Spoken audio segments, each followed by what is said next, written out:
welcome back to episode 84.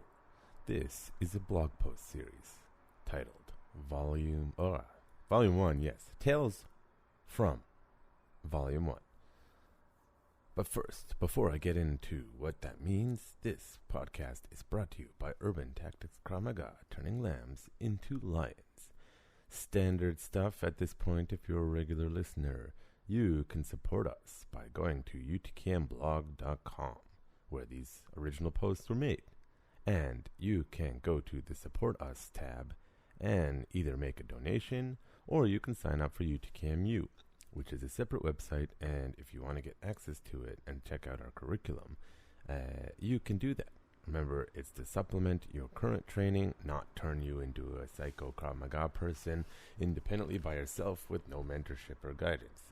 So it's meant there to supplement any Krav Maga or otherwise training that you are there. And also you can see kind of how I put together the curriculum.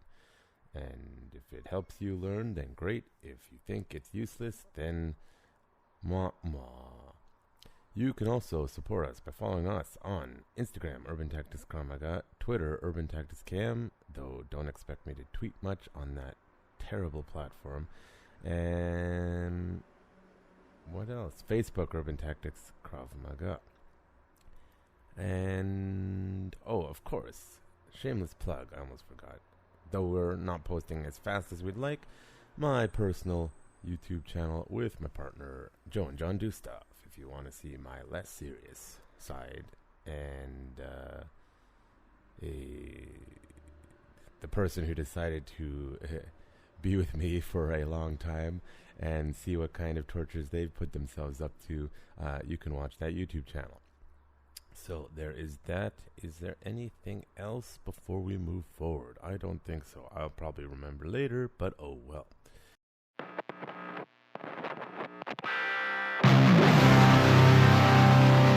You're listening to The Warrior's Day. Brought to you by Urban Tactics Krav Maga, turning lambs into lions.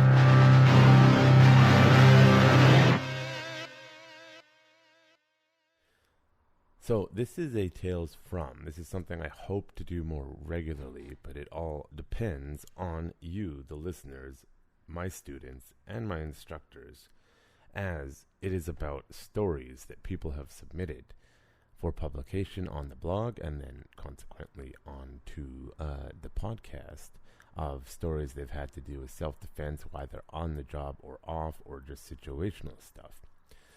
So the examples that I have today, the three that I am for, well, one's not really a Tales From, but I threw it in here anyways because people seem to like that one. So we have Transit Tales, thoughts on my evolving transit experience. We have Tales from the Job, my armored guard experience. And we have Tales from the Job, avoiding an international incident. Now the first one is from Karis, our Greenbelt. The second one is from a student who, for specific reasons, doesn't want to be listed with regards to this article. And then the third one there is a story that I have from when I was in the military. And then the last one is titled, So One May Walk in Peace, Ted, who will be giving more contributions to this podcast. Now, about this, so what I'm hoping for is that you, the listeners or the readers, submit 500 words or more on a story, whether it be transit, whether it be on the job, whether it be just walking down the street, a self-defense situation that you want to share, how you handled it, things you've learned previously, such as how did training factor in, or did you panic? Did you go cold black? The whole idea is that interaction with more precarious situations, you tell your story, we publish it, and then other people can learn from your experience. Now, if you want to send it to us anonymously, although it'd be nice if I know your name, but if you want us to publish it anonymously, we can do that. Or if you want to attach your name to it, that's also totally fine. So again, I'm looking for stories on the job or just in general of situations that you were proud or not proud of how you handled with regards to self-defense or your emotional state. Now, with that being said, not all submissions will be submitted. If we think they're off in left field, then we won't. Or if we want you to rewrite it a bit, just for like, hey, my editor does not like to have to rewrite a person's thing in the entirety. So there has to be a certain level of writing skill there. You don't have to be amazing. Just coherent sentences would be nice. So you feel free to submit your stories to info@urbantacticscanada.com. Tagline Tales From, so that we know what to look for, and I don't think it's junk mail. So you can do that. Again, 500 words or more. Be honest. Don't fabricate stuff. Truthful stories. And hopefully we publish it. I need at least 3 or more in order for me to run another series. So have at her. Again, send submissions to info@urbantacticscanada.com or check out our website. Oh yeah, that's what I forgot. urbantacticskm.com. If you want to come train with us in the Metro Vancouver area, you can find more contact information there. You can submit through the website, though that might get messy for my responding. And so this first one, Transit Tales, thoughts on my evolving transit experience. Now, Karis is a green belt, and can't wait for her to come back. She is currently in the Canadian military. Karis started with us when she was 15, 16, and now she's a green belt and in the military, as I said. So yay. So this is her transit tale. Transit Tales. Thoughts on my evolving transit experience. As a young adult without a vehicle, I take transit a lot. To school, to work, to Krav Maga, at all hours of the day and night. I cannot begin to tell you how many podcasts I've listened to. I'm actually writing this on the bus, perhaps fittingly, but that's more because I have a tendency to procrastinate, and I started relying on the bus when I reached my late teens and my parents didn't want to drive from Langley to Richmond anymore.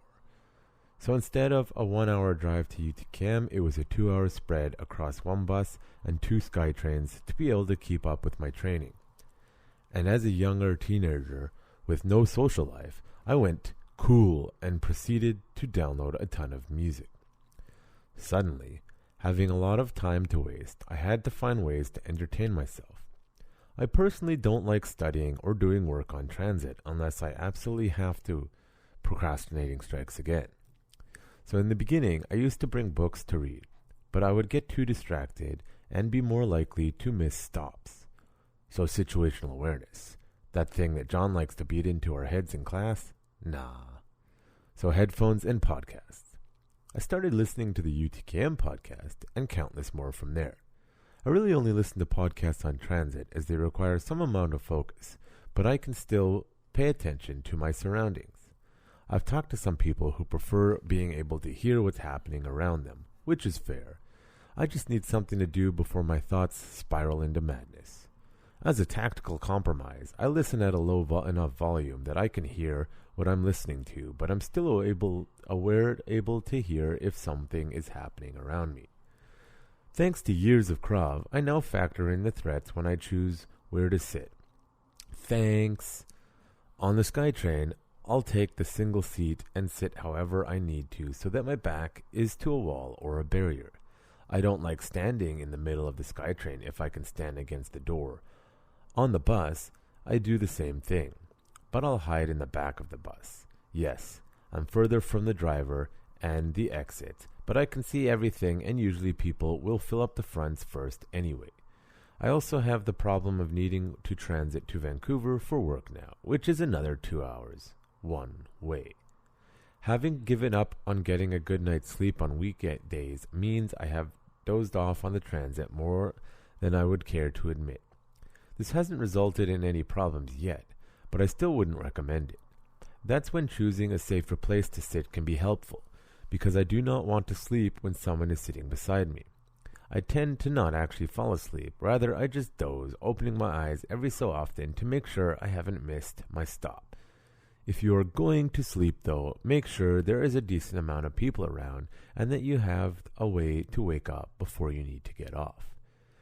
Taking out headphones so you can hear more clearly could also help, and in generally it's a safer choice. Just remember that choosing to sleep is putting yourself in public area. Then there's the delightful people you get to meet, Ugh. There's a few different types of people, some more tolerable than others. There are people who come up and ask for money or food. I don't tend to carry cash, and I say so. This usually isn't a big deal, and they move on. Then you have people selling something, whether it be their religion or cause. They stand outside of the stations and try to give you flyers. Don't look, don't engage, just keep moving, throw out the flyer later, whatever works. This type is unlikely to hassle you or escalate the situation. Then you have transit police. I honestly don't see them a lot unless they are dealing with an issue on the SkyTrain or is closing. Story time. I had one person who was bothering me about buying him food. Not to judge, but he looked pretty rough. He went to go to sleep once. I agreed 'cause it's $10 and I had a bit of time before my bus, so whatever. He was standing over me, dozing while I was sitting down. I was leaning away 'cause that's the uncomfortable situation. It must have looked bad to the other man in the SkyTrain car with us 'cause he came over and asked if I was okay. We got to my stop, and as the guy was still sleeping, I just got up to leave as fast as I could. And there, waiting outside the door, was an officer and a medic. I just leave as they go in to the train because I don't want to be any more involved than I am already. First stage of self-defense, avoidance. I figured the second man could let transit police know enough about the guy. Thanks, random stranger. I would have not done it, so I appreciate you doing so. Lastly, as a young female, I've had guys come up and start talking to me. If you, as a male, do this, you can fuck right off. I'm not joking. I can guarantee you are making someone feel uncomfortable, and they are talking to you because they don't want to be rude. When I was younger, this used to scare me. As I've learned more Krav, I'm more confident in my ability to stop something bad from happening, but it's still awkward for me. As someone who was raised to be polite, and due to the way women in our society are socialized, shutting down strangers I don't want to talk to is difficult, but it is something I'm working on. Don't let people get harassed on transit if you see it happening. Be like the man in my story. TransLink now has posted a number you can text if you're worried about something that's happening if you take transit in the Lower Mainland. That's all I got. Be safe. Try not to become too paranoid, like myself, as staying in orange too much can be bad. Go read the post on the color code if you don't understand what I'm saying. Don't bother other people. Also, when you complain about how far away Krav is from your place, remember that I used to take the bus for hours for 1 hour class. Written by Karis M., UTKM Greenbelt. If you would like to submit a story about your transit experience in relation to self-defense or violence, please make a submission to info@urbantacticscanada.com. Minimum 500 words. Published submissions will be rewarded with a 3 months free access to UTKMU. For more training online, visit www.utkmu.com. If you're in the Metro Vancouver area, come learn with us in person. Sign up at www.urbantacticskm.com. So, not too long, but the story of how kind of unnerving it can be to ride on transit. Couple things. Karis is very introverted, if you know her. So dealing with people on transit is annoying for her, as she clearly made it clear. Even if it is a harmless interaction with someone trying to hit on her or a crazy homeless person doing something they shouldn't be doing. Now, I looked up a bunch of situations with transit. Now, I'm going to I think I found one in BBC because it just showed up. So in Metro Vancouver, where we live, which, again, I will stress, stop worrying, it's a fairly safe city, although I will say since they closed Oppenheimer Park, which was, for those who don't know, the courts keep telling the homeless people they can't camp in the parks. And now, unfortunately, they're just sprawled more downtown, and nothing seems to be getting done about that. Now, to be fair, Vancouver homeless people are generally not violent. However, a large percentage of them have mental health issues, or they're high on something, and they have no idea what's going on half the time. So keep that in mind. Often I tell people, listen, if they're leaving you alone, you leave them alone. They're not really an issue here. Of course, if you see someone who's a threat, you just go the other way. Now, with that being said, TransLink is a quasi-government, weird, private corporation. These silly socialist slash capitalism mixes. TransLink has been okay managed in the last few years, but before that it was garbage. Probably because the Olympics, they built what we have called the SkyTrain, which technologically is one of the best systems in the world. That's what they keep saying. From a practical layout, everything, I think they keep screwing things up. But anyways, the SkyTrain is notorious for making it easy for those who don't have a good home life, don't have a good life situation to transit all around the city. One of the complaints when they build it in a new area is, now all the homeless people are going to come here and wander around here because it's really easy. One thing they did at the very start of TransLink, like a bunch of morons, goddamn idiot decision, was not to have fare gates, and so it would be the honor system. Lo and behold, many moons later, I don't know, like 5 years ago, they put in fare gates, and all of a sudden, our revenue went through the roof.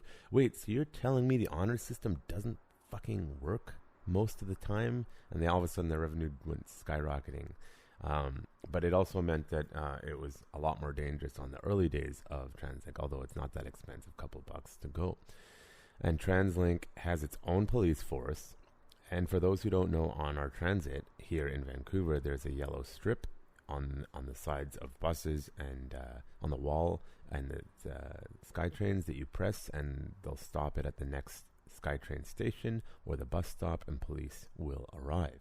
We have transit police specifically meant to handle these situations. So there is a security presence, but it should show you something, that the transit has its own police force, because it's a common problem to be dealing with violent individuals or belligerent individuals or those harassing people or all sorts of stuff. They're probably quite busy running from station to station, dealing with people at all hours of the night. There's far less to do with tickets and more to do with other stuff, because, they can handle the ticket thing, but it's usually not what they care about. It's usually the violent stuff. So I can imagine, I always hated taking transit as a guy, and I barely took it. If I had to, I would take it, and to this day I still don't take it. So when they say they're going to switch, a city like Metro Vancouver to be more green and have transit everywhere, let's just be realistic. The violent confrontations are going to go up. If you drive your car, you're fine, you're only safe, except for other crazy drivers, but you're not going to have to interact with individuals on an interpersonal level that you didn't want to. So I suspect in Vancouver, the transit police, Metro Vancouver, all the greater area as well, is going to see an increase in violence on transit as they build out the lines and build out the transit system, which only took them 50 years too late. The city sucks at infrastructure planning, really sucks. And the police force is going to only get bigger because they're inevitably going to have problems.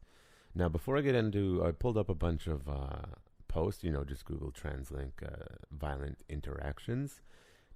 And it's not meant to make you fearful of getting on transit, because millions of people ride it every day without an issue. It's just that you have to be aware that people don't know how to interact with other people sometimes, whether it just be light harassment or, hey, that girl is not interested in you, fuck off, as Karis quite rightfully put it. If someone's not interested, you stop harassing them. If they continue conversating with you, then either they're being polite or they're interested, and you gotta learn the difference, guys. So just knock it off. And so before I get into reading these posts that I found, I remember many years ago, there was a string of bus driver attacks in Metro Vancouver. Now, in many cities, say like London or say New York, the bus drivers are behind a plexiglass wall so that they cannot be attacked, because you're in a vulnerable position. If you're sitting down facing forward and someone tries to punch you in the face, it's going to be hard to catch it every time. And unlike the bus drivers in Israel who are carrying guns, most bus drivers, at least in Metro Vancouver, are, sorry if you're a bus driver, not the healthiest people. I used to work first aid at the bus depots, and some of the stories I heard them tell were quite not nice about how they treated customers. Whether that's representative or not, I don't know, but I heard a lot. But I also noticed a lot of them are not healthy mentally or physically. And let's be honest, you're sitting there most of the day.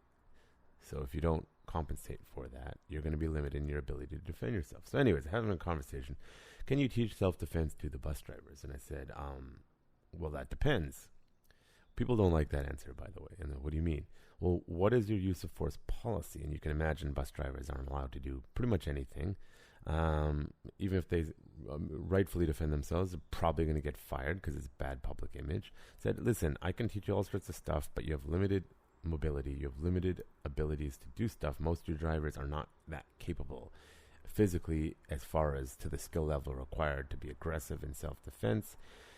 You should put up the plastic wall. And they said, we're not doing that. We like our freedom. We like to talk to customers and all that, blah, blah, blah. Just a bunch of nonsense. Now we have COVID. Guess what? They're behind plastic barriers. And they demanded it this time. It's like, it's hilarious. Just like people are so silly. So let's take a look at the things I found. So I found on Vancouver is Awesome, which is a local video, the local like news rag. I call it that now because it's clearly a shill or higher. They just publish stories based on getting paid. You pay them, they publish stories, so the government just has them running, interference all the time nowadays, and their affiliates. So anyways, but I found this on Vancouver is Awesome. Unmasked TransLink passenger seen spitting on male passenger who calls her disgusting. So obviously this is during COVID because the whole mask thing. If someone didn't want to wear a mask and you're around them, leave them alone.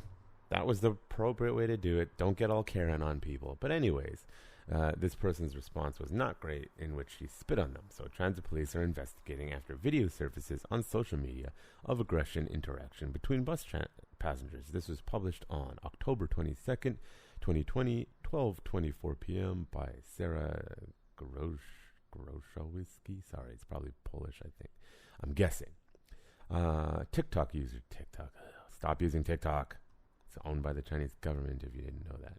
A TikTok user who has posted and started dance videos. God damn it. Are you kidding me? That's what the internet is? Dance videos? Not even good ones. Not like So You Think You Can Dance or something like that. Anyways, TikTok user who has posted 2 other videos of Vancouver recorded the alleged assault. And then, so let's read through it. Warning, this article contains links to videos containing acts of violence and aggression. Yeah, obviously you can't hear the video. Not much is known yet about the altercation caught on video where an unmasked female transit passenger spat in the face of a masked male who called her disgusting. If you name call, don't be shocked when someone does something back, though both are not the most appropriate if the situation is violent or potentially violent. Metro Vancouver Transit Police are currently in the early stages of investigating the incident, confirmed Sergeant Clint Hampton. The male passenger, who appears to have been spit on, is seen wiping his face. He responds to the act of assault by twice pushing the woman, who is not wearing a mask, as currently mandated by TransLink, off the bus. That makes no sense because it's on the bus. You have to do it. Soon they'll be optional. You don't need to wear the mask if you're vaccinated or outside or any of that stuff. So get over yourselves. The female passenger appears to fall to the ground outside of the bus, where she is approached by a bystander. Neither of the TransLink passengers called TransLink police to report the incident, confirmed Hampton. We are aware of this video. Our general investigation unit is now investigating, which includes reaching out to the persons that posted the video, he elaborated. And then some Twitter handle, I guess. Reason number 251 not to take TransLink during the pandemic. So much for mandatory masks. By the way, you can make things mandatory all you want. If people don't want to follow that, expect some violent interactions, and we're starting to see that. No, I don't agree with any violent. Someone's not wearing a mask, you violently take them down as security, which we saw. I think that's absurd. Just tell them to go away. They don't want to. I'm sorry, it's not that big a health risk. You got lied to. Sorry. Anyways, do not confront unmasked bus patrons, urges. Basically, the corporate America and general America, and they're not wrong, is don't do anything, you might get hurt. Right? Which also creates a society where nobody helps anybody because nobody has the skill and everyone's full of fear. So, it's a valid point, but, if you have some skills, potentially getting involved can reduce it, but it might also make it worse, so you have to decide for yourself. Anyways, continuing. Last month, a fight broke out on a Surrey bus. So if you don't know, Surrey is a city equal in or greater than size of actual Vancouver, and it's had historically higher crime rates for a variety of reasons. Anyways, after a passenger asked an unmasked man if he had a medical exemption to the policy, which you can't even prove, and most people just think you're full of shit anyway, the whole thing is absurd.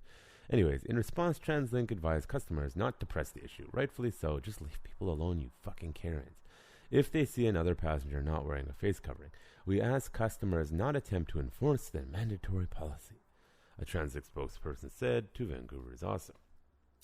Not only could this exchange end in aggression, or worse, they said not all medical exemptions are visible. Basically, it's an enforceable, unenforceable thing unless transit police come, in which case they force you, and there's no way to actually prove you have a medical exemption because there's no specific card or anything here, and it's a whole silly thing where police were actually arresting people, and people are like, yeah, they arrested them. It's like, this is absurd, guys. You're all crazy. Anyways, spot checks now show about 95% of customers are complying and wearing masks. Instead, customers are encouraged to contact transit police on the silent alarm. So that's a relatively minor altercation to do with the whole stupid situation and everyone's insanity that I've been driving nuts on, and I'm happy to see it almost in the rear view mirror. So let's look at another one. 604 now, another one of these less popular but kind of raggy pay-to-access, quote, news things. So a Vancouver woman threw her backpack at a teen girl for not speaking English enough. Okay, that's racist, just saying. By Hamid Amiri, July 22nd, 2019, so probably, the summer before COVID. On Sunday evening, a disturbing assault that being treated as a hate crime took place on a TransLink bus. A video of the incident shows a woman on a 95B line, which is express bus, yelling at a group of teenagers for apparently not speaking English enough. The woman apparently threatened to pull a teen girl by her hair and off the bus, not to mention the woman was preparing to get off at her bus stop. She hit the teen in the face with her backpack as she exited in a manner that rules it out as anything other than intentional. Below is a video of the incident included in a Twitter thread that has a picture of the assault of the suspect as well. Yeah, here's the thing. Don't be a racist piece of shit. And by the way, everyone is a little bit racist. Avenue Q. It's a hilarious puppet Broadway show that we all seem to have forgotten about because everyone can be racist. I've experienced racism as a white person, and now it's becoming culturally normal. Silly. Don't judge people by their skin color. Just saying that's inherently racist if you didn't know. That's racist. In this case, though, it is what looks like white trash getting mad. So don't be one of these people. If you live in an area with ethnic groups that you don't like, well, you're also racist, but move to somewhere else if it bothers you so much. Don't be a prick. So racist attacks do happen. Now, I just want to say with the Asian hate thing, which there was an uptick. I am curious, and if everyone actually knows the statistics, because I haven't seen anything legitimately broken down, in Vancouver, which has a large Asian population, including Indian and Chinese, etc. The rise in Asian hate crime, were they recording Asian on Asian attacks as Asian hate crime and then making it look like it was all white people? Because I did not see too many videos. And this video, by the way, this one is before COVID. I didn't see too many videos of white people doing it, so I'm wondering where the statistics are broken down, because the whole Hong Kong, mainland China thing was a result in high Asian on Asian attacks, especially in the universities. So I'm wondering, see how statistics can be manipulated a little bit. While attacks on Asians definitely did go up, because I started hearing stories from friends of friends. I'm wondering who is perpetrating these attacks, because it really does matter, and it will show that everyone's a little bit racist, not just white people, if you're being honest about who's attacking who when you actually look at it. So I'm just throwing that out there. So there is that one. That one is 604 now. So let's take another one. This is CBC, so a little bit more legitimate, although sometimes questionable. SkyTrain sex assault suspect may have targeted ESL student. Man allegedly forced himself on exchange student who was too traumatized to report it at the time.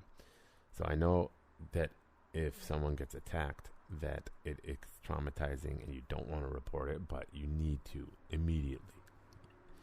If you don't care, then you don't care. But if you are in fact traumatized by something that happened, you need to report it. I know it's tough, but you need to.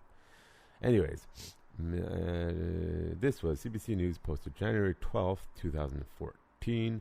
Now in the photos, I can see that they have, I believe, the pay wall turnstile things in, I think. Last updated January 2014. Transit police released footage showing a man who allegedly targeted an ESL student. And let's just see, because this video doesn't specify. Guy's walking, elderly gentleman. Oh, I shouldn't call him a gentleman. Elderly piece of shit. He's walking back and forth.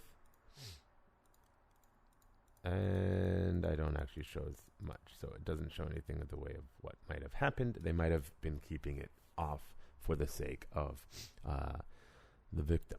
Anyways, transit police have released surveillance footage in the hopes of identifying a sexual assault suspect who may be targeting foreign exchange students. Transit police and Drenman said the images from September show a man who allegedly forced himself on a Japanese exchange student at Gateway SkyTrain station in Surrey, BC.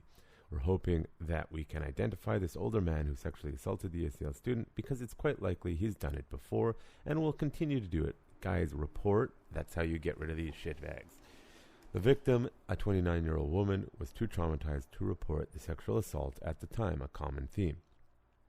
With ESL students, we find that, first of all, they're often the targets of these predators.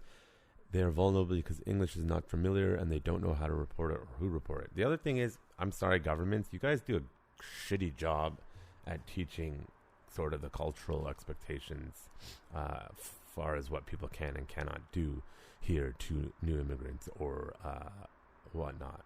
I'm just saying, all the talk, you guys suck at teaching people how things work here. So it's easy for them, just saying. 29-year-old woman came forward to police later after describing recurring nightmares to her homestay host, who encouraged her to report the incident. Drennan said the woman, who spoke very little English, was trying to buy a fare in the morning of September 6th when a man approached her and offered her help. He then allegedly forced himself on her, repeatedly kissed and hugged her. Drennan said the woman was finally able to push him away and then headed to the train platform. So, I just say there's a little bit more, but it's fine. Don't let people get in your personal space. Don't let people get in your personal space. That is preemptive, right? Avoid, if you see them getting too close, just create space. Try to talk them down by having your hands up. Push them away before they get close. If you feel threatened, think about using force if you need to. Groin kicks work great. Of course, create space, and if you're on the transit system, you can hit that silent alarm. In BC, at least, if your local transit system doesn't have that, I would recommend you petition to have them put on, because it can report stuff without drawing too much attention to the situation until the police can show up. So there is that. Next one, let me see. Charges laid. This is Mass Transit. Not sure this publication, but hey. Charges laid in assault of TransLink bus operator. This might have been when they were all getting attacked. A Vancouver man has been charged with assaulting a bus operator. April 27th, 2016, from TransLink. Maybe this is theirs. I don't know. A Vancouver man has been charged with assaulting a bus operator. On April 19, 2016, at approximately 6:10 p.m., a Coast Mountain bus traveling eastbound on Broadway. So Coast Mountain Bus is a company that works with TransLink. On 99 Beeline stopped at a bus stop at Alma and Broadway. Several passengers boarded, including a man who reportedly verbally harassing waiting passengers with derogatory remarks. The man stood at the front of the bus and continued to make derogatory remarks to the passengers and also the bus operator. The operator stopped the bus at Broadway and actually I don't even know what that street is, opened the doors and asked the man to get off the bus. The man began to argue and then allegedly spat on the operator, who left the bus and called the police. The man also got off the bus and allegedly punched the operator twice on the side of the head. So the bus driver got off the bus and then got punched because he obviously didn't defend himself. Several passengers tried to assist the operator, but the man struck at them well before running away. Passengers ran after him and keep him in view until police arrived. That part is good, keeping them in view so you can actually get them, because once they're gone, unless they're on camera, which a lot of the buses have now, it can be hard to identify, and even then, it's a waste of police resources. Again, if you choose to get involved, you better be ready to deal with physical violence. So if you're not actually expecting physical violence, maybe you shouldn't get involved at a close range. Anyway, arrested and charged with one count of assault as Matthew Michael Bristow, 42, the resident of Vancouver. Bristow, who is well known to police, appeared in court, was released on a recognized and is scheduled to make his next. I would like to point out this idea. I don't know what the number is now, but at one point it was like 300 people were responsible for like 90% of petty assaults and crimes in the city. They're the same people over and over again. Our court systems are a joke. Whether the decision is these people are mentally ill, they don't belong in prison, okay, where are you going to put them? Stop letting them run around causing problems for everybody. This is an absurdity. If a person can't be reasonable with their ability to control their violence, they don't get to run around freely. I'm sorry. We need to stop this nonsense. Sure, not necessarily prison, but they can't be running around the streets. If they're petty crime, if it's a drug thing, don't care. If you're just running around stealing shit all the time, the courts need to stop just the revolving door nonsense. It's not good for them. It's not good for the public. It doesn't help anyone. It is a lazy way to approach a situation because you don't want to get yelled at. You're a fucking judge. Grow up. Anyways, hope I'm not in front of any judge who hears that, because oops. But yeah, I think a lot of people feel that way, that this has got to stop. Another one, mass transit. Suspect in alleged transit sexual assault of bus operator remained in custody. A 40-year-old Burnaby man, Burnaby is east of Vancouver, north of Surrey, has been remanded in custody following his arrest for allegedly sexually assaulting a Coast Mountain bus company operator in a moving bus. Risky assault the driver while the bus is driving. Good idea, idiot. That's sarcasm, if you couldn't tell. Not the idiot part, they're an idiot. A 40-year-old Burnaby man has been remanded into custody. I read that part already. On January 12th, what is it? January 25th, 2017, this was written. January 12th, 2017, at approximately 6:45 p.m., a man boarded an eastbound Coast Mountain bus at Hold'em SkyTrain station. As the bus traveled along Lougheed Highway, the man approached the bus several times, offering her are you kidding me? Offering her candy and asking for information. If you didn't know, don't get into the van with the strange man offering you candy. In this case, if they're offering you candy and they're acting weird, red alert, stranger danger.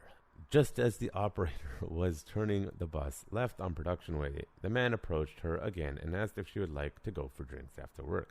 As the operator was declining the invitation, the man allegedly reached his hands between her legs, fondling her. So either this individual is mentally deranged or doesn't understand what's socially acceptable. The operator pushed the man's hand away, pushed the alarm, and continued driving the bus in the bus loop. The man got off and walked to the SkyTrain station. The operator continued on Lougheed, where she was met by transit police and provided a description of the suspect, which was broadcast to all frontline employees. A short time later, a SkyTrain attendant advised transit police she had just seen the suspect on a westbound train on Evergreen Line, which goes to Port Coquitlam, which is up northeast of Burnaby. The train was met by transit police officer at Moody Station and suspect taken into custody. So it's good they found. Arrested and charged with sexual assault was Mohammed Sahib, previously known to police. This means I'm not picking on any particular group, but some groups of people don't run by the same social rules as us and don't want to learn them. Again, you can say, hey, I bring everyone from every country, but if you don't integrate people and really teach every community, listen, you can't do that here. This isn't your country. It's not appropriate in your country, but okay, don't do it here. A lot of people don't know because they think it's normal, or they're just assholes. And no, don't be like, they are not representative. Fuck you, you're lying, okay? Bullshit. Some countries have different standards on how to treat women and don't lie about it. Sahib was also arrested on the existing Burnaby RCMP warrant from theft under $5,000. So he's just all around a shitty person. He has appeared in court and has been remanded into custody January 30th, 2017. So basically, when you're in court or when you're charged with something and they hold you in Canada, it means they don't trust you at all. Quote, I commend this bus operator for her presence of mind in an extremely difficult situation, said Transit Police Chief Doug Lepard, by calmly alerting the communications center and maintaining control of her multi-ton moving vehicle. She ensured the safety of her passengers, pedestrians and other motorists in the area. She provided us with an excellent description of the suspect in a timely manner, which allowed us for a quick arrest. Now that just says you have to remain calm in uncomfortable situations, and if you're prone to your nervous system freaking out, that's going to be difficult, and it'll mean better results. So if you're able to keep calm, so good for her. Everybody's journey, including that bus of operators, should be safe and violent-free. All too often, bus operators find themselves subjected to harassment or violent behavior, which puts them and their passengers at risk. Now, I just want to say, some of you bus drivers, you are jerks. And if you mouth off passengers, you better be ready. It's not right either way, but just be aware, you mouth off passengers. Sometimes that happens. That's not in this case, but it goes both ways, and I just really want to emphasize that. It takes two to tango sometimes. Now, a lot of time, it's just a crazy person or an asshole. But sometimes it's because the bus driver said something they shouldn't have. The other person still shouldn't have hit them, but you have to get the idea. Although in this case, it's sexual assault, so obviously completely unwarranted and not acceptable. Just the evening before, last approximately 5:20 p.m., a passenger who was angry because her bus operator wouldn't stop in between designated stops threw a cup of hot coffee, ew, that's brutal, down the back of the operator as she stopped the bus at the next designated stop. Don't do that. At 152nd Street on 16th Avenue in Surrey. Fortunately, the operator was wearing multiple layers of clothing and was not physically injured. Lucky. The suspect managed to leave the area undetected. In 2016, 101 bus operators were recorded, compared to 102 in 2015. So I'm just going to end it there. If it's not that many drivers being assaulted, they will report it. I can imagine it's considerably more, probably in the thousands of passengers, and then who don't report it. Okay, this one really kind of pisses me off. I didn't even notice because I don't take the transit. So they used to run these ads on the bus saying if it doesn't feel right, then it's wrong. Not reporting sexual assault is the real shame. They should rewrite it. I see why they're annoyed now. Nobody should touch, gesture, or anything that makes you feel threatened. Now, here's a couple things. This is meant to make people realize they can report and they should report. This is how you teach people. Here's the thing. It's only in fucking English. Now, yes, English is the first language, but let's be objective here. A lot of your transit takers do not speak or read English. You should have it in Chinese and Punjabi and perhaps one or two other languages. It's kind of critical. These kinds of messages need to be up in multiple languages. And yes, I know, I think all people should come here should learn English because it is the language here. You need to be objective about your demographics. And if it's an important message that needs to be given across, it should be in multiple languages. That's how you teach people from other countries how the rules work, what's acceptable and not. Maybe they don't even know it's not acceptable. So this is posted in July 28, 2014. It says how much I take transit, but SkyTrain sexual assault ads pulled by Vancouver Transit Police. A sexual assault poster campaign across the SkyTrain system is being hastily removed after Transit received complaints about the wording, ads suggesting the victims were to blame. So that part I kind of understand a little bit, but they shouldn't have taken it down outright. They should have rewritten how it was done. If they put it back up, I did not do it. Sorry, if they took it down and put it back up with rewording, I am not aware because I don't take the damn transit. Because it's a pain in the ass, if you're asking why. It just takes me far too long, and I want to sit there listening in my own world, not having to worry about getting assaulted. Not that I think I'm going to get assaulted, but I don't want to deal with that shit. Neither should anyone. Now, victim blaming is a thing that drives me nuts. Sometimes it is your fault. Okay? Really, stop. Sometimes it's not your fault. But from a true sort of Puritan self-defense situation, unless you're a child who doesn't know better, then it's always your fault because you're not paying attention. You're putting yourself in the wrong situations. You're putting yourself around the wrong people. Now, if it's on TransLink, well, you're taking the bus. You have to be aware, or the SkyTrain. People are assholes. You should be paying attention, right? At a minimum, you need to pay attention. Now, again, no, people shouldn't be attacking you and harassing you. Now, as far as sexual harassment, if it's just verbal, listen, man, communication is difficult. If it's aggressive and consistent after you, that's different, because obviously the person is, something's wrong with them. But you need to be objective, is that communication is difficult, and sometimes people, young men or boys, are not taught properly how to treat people. If someone doesn't seem interested, leave them alone. And ladies, if someone's hitting on you initially, it might be a compliment. Okay? If they're aggressive or consistent or relentless, then that's a different story. But hey, I like that thing. Are you sexually harassing me? Oh, fuck off, right? We need to be realistic. There is a middle line, people. Right? Now, again, I've said before, and I get in trouble, if someone is assaulted multiple times by their friends, or multiple times by a boyfriend or a girlfriend, and it does happen, not both ways, or multiple times, listen, at a certain point, you need to ask yourself, what are you doing? And we need to stop with this bullshit that this person is no way responsible. Okay? Should that person attack them? No, absolutely not. But be realistic.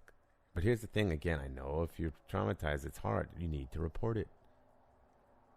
If you genuinely don't care, I know people who have had stuff happen to them very bad, so they don't care. For whatever reason, their mind is in a place where it doesn't bother them. And if you meet someone like that, stop trying to convince them they have PTSD. It's either going to piss them off or it's going to give them PTSD. People need to stop. If someone wants to talk about it, they will. If it is traumatizing, you often can tell if you really know a person because their behavior changes.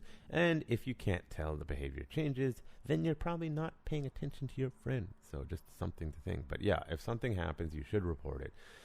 Because, and the reason is, it's a social change, is that if people know there are consequences for acting like total pieces of crap, then people are less likely to do those things because the threat or consequence for doing those things increases, and we're animals, okay? We don't want bad things to happen to us. People do things because they think they can get away with it, so you have to report stuff. But seriously, if a guy just hits on you, take it as a compliment, as long as they're not being overly rude or aggressive. Sorry, I'm not interested. Goodbye. And if they keep going, then you can get aggressive back. Hey man, fuck off. And if they think you're a bitch, so be it, man. Whatever. It's not okay to harass people. Now, I found this was interesting. I don't know if I mentioned that one was on CBC. This one was interesting in that somebody set up a blog called TransLink harassment.wordpress.com. Now, I don't know if it's updated. This is old. It is 2015, August 10th, 2015. This is what happens when governments don't have a place to report, which they do. I'll get to that. So here, let's read through. I have not read these yet, and I do this on purpose. I've said before, sometimes I don't like to look ahead of stuff. I'm going to say, hey, I think, because you get my real-time breakdown, not some planned thing. So this one was written in August 10th, 2015. Well, aren't you creepy? So let's see what happens. Is it really creepy, or is it just perceived creepy? I had an unfortunate experience on TransLink today. I was getting on a crowded bus, and while standing in the front, an older man turned, leered at me, and said, well, aren't you pretty? I didn't say anything, just smiled politely, signaling that I heard the compliment but didn't want to engage further. Was on the way to an addition. He continued, how do you get to be so pretty? I said nothing and tried to walk past him. That's when he stopped me and said, why don't you give me a hug? Okay, now that's the point where it gets creepy. So you can ignore a person like that. You can also say, hey, thank you. And if you want to have a conversation, you can. Listen, man, the old guy, whatever. When he's like, let me hug you, that's like, okay, that's creepy. So anyways, continuing. I very clearly replied, no, and then tried to walk past him again. He then blocked my way past, moved close to me, said, come on, just give me a hug. Okay, that's now harassment. Without thinking, in a loud, clear voice so that all my passengers could hear, I said, stop it, you're being inappropriate. Back off. And like a dog who'd been scolded, he immediately shrunk back out of my way. See, you bring attention to it, people back off usually, unless they're nuts. I walked to the back of the bus as far away from him as I could. He stood the rest of the bus, staring straight forward, did not look at me. It felt good. See what happens? You tell people to fuck off where other people can hear it. Says, usually dealing with transit or street harassment, I just ignore it. But today I stood up for myself, right? If you can just walk away, you can. In this case, you can't. It's the Krav Maga way. You can't always walk away. You can't always avoid. Sometimes you need to confront. So let's look at another one. April 29th, 2015. Word of warning. 2 repeat offenders still allowed on transit. That's a problem. They linked some news articles.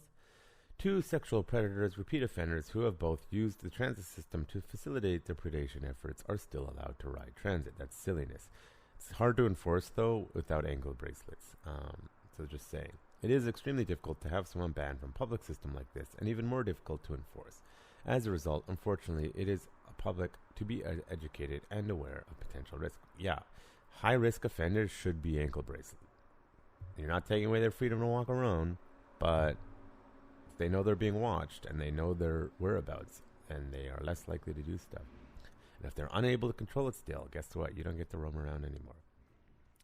March 9th, 2015. Mumbling, stumbling, falling.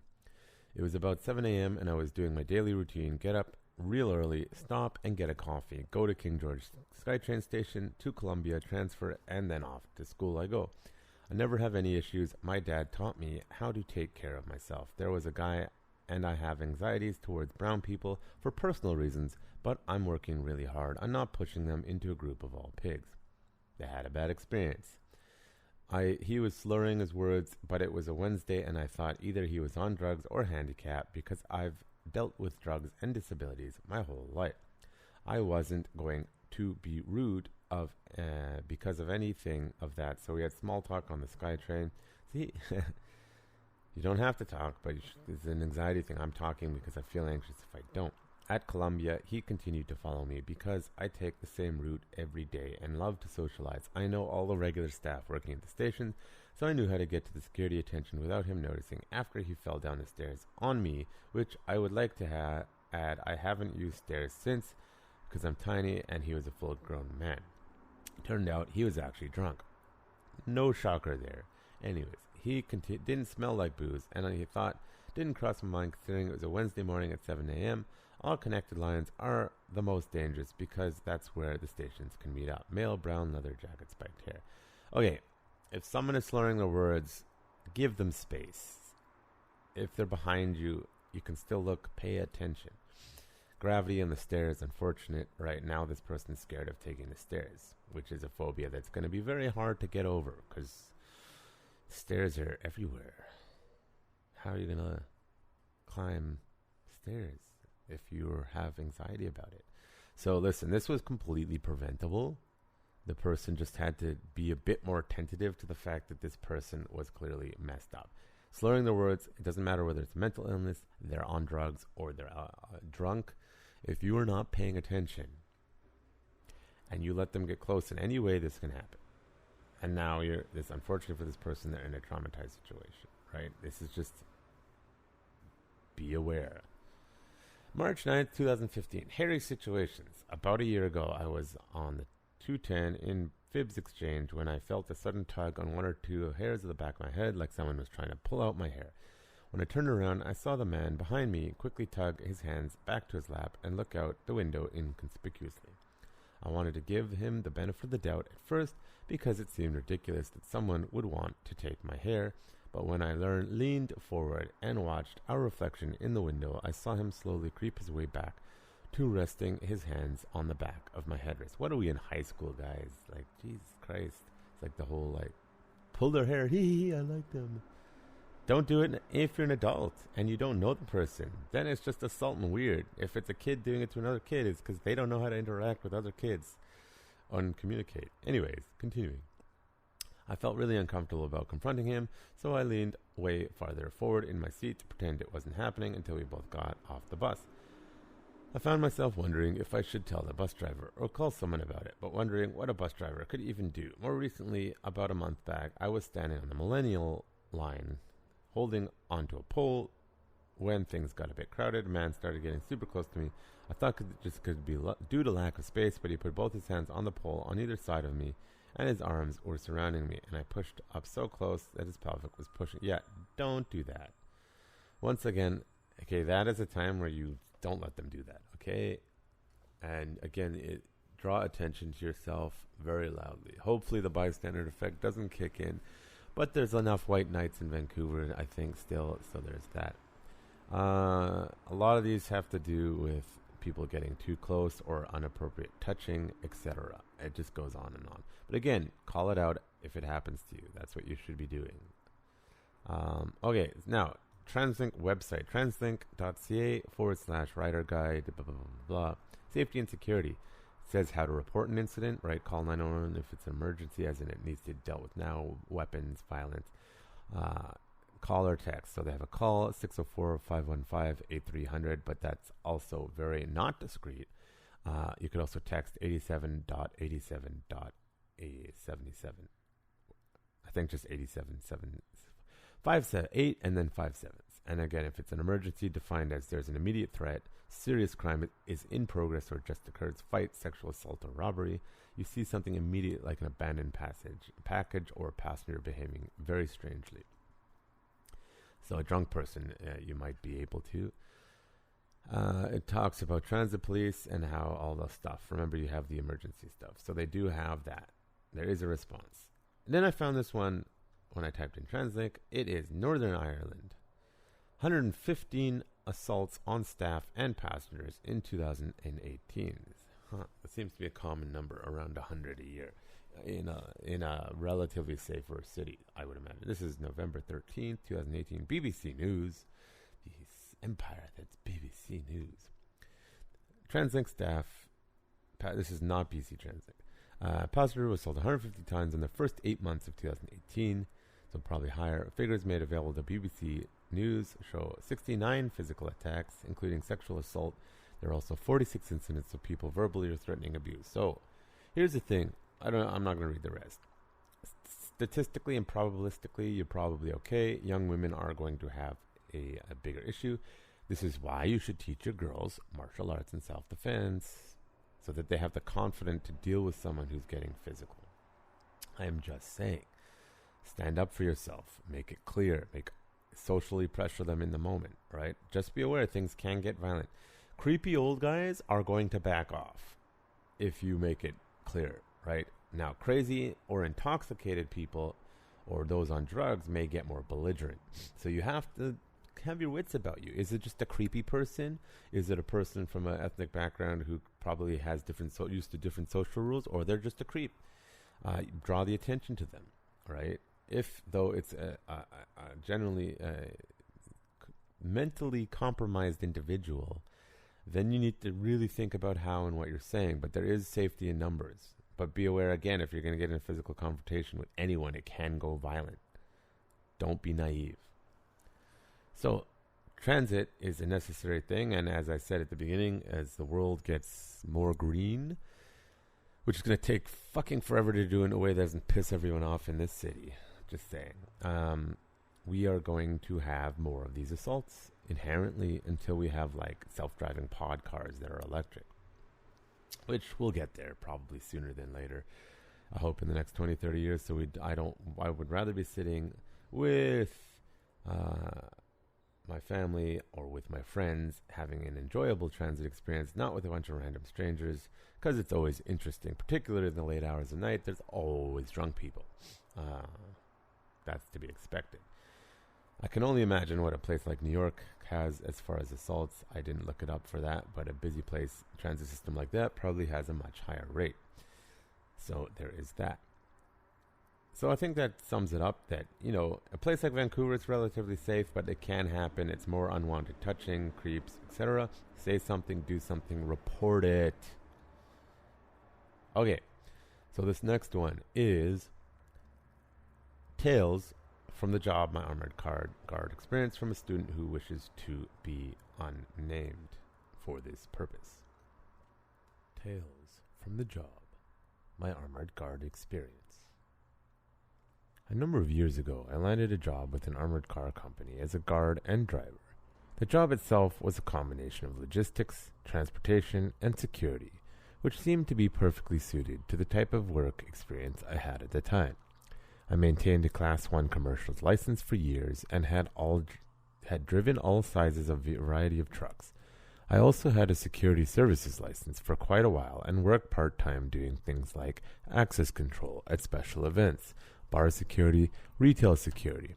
There was even a period in which I worked nights and evenings as a doorman at an office building on Vancouver's downtown east side.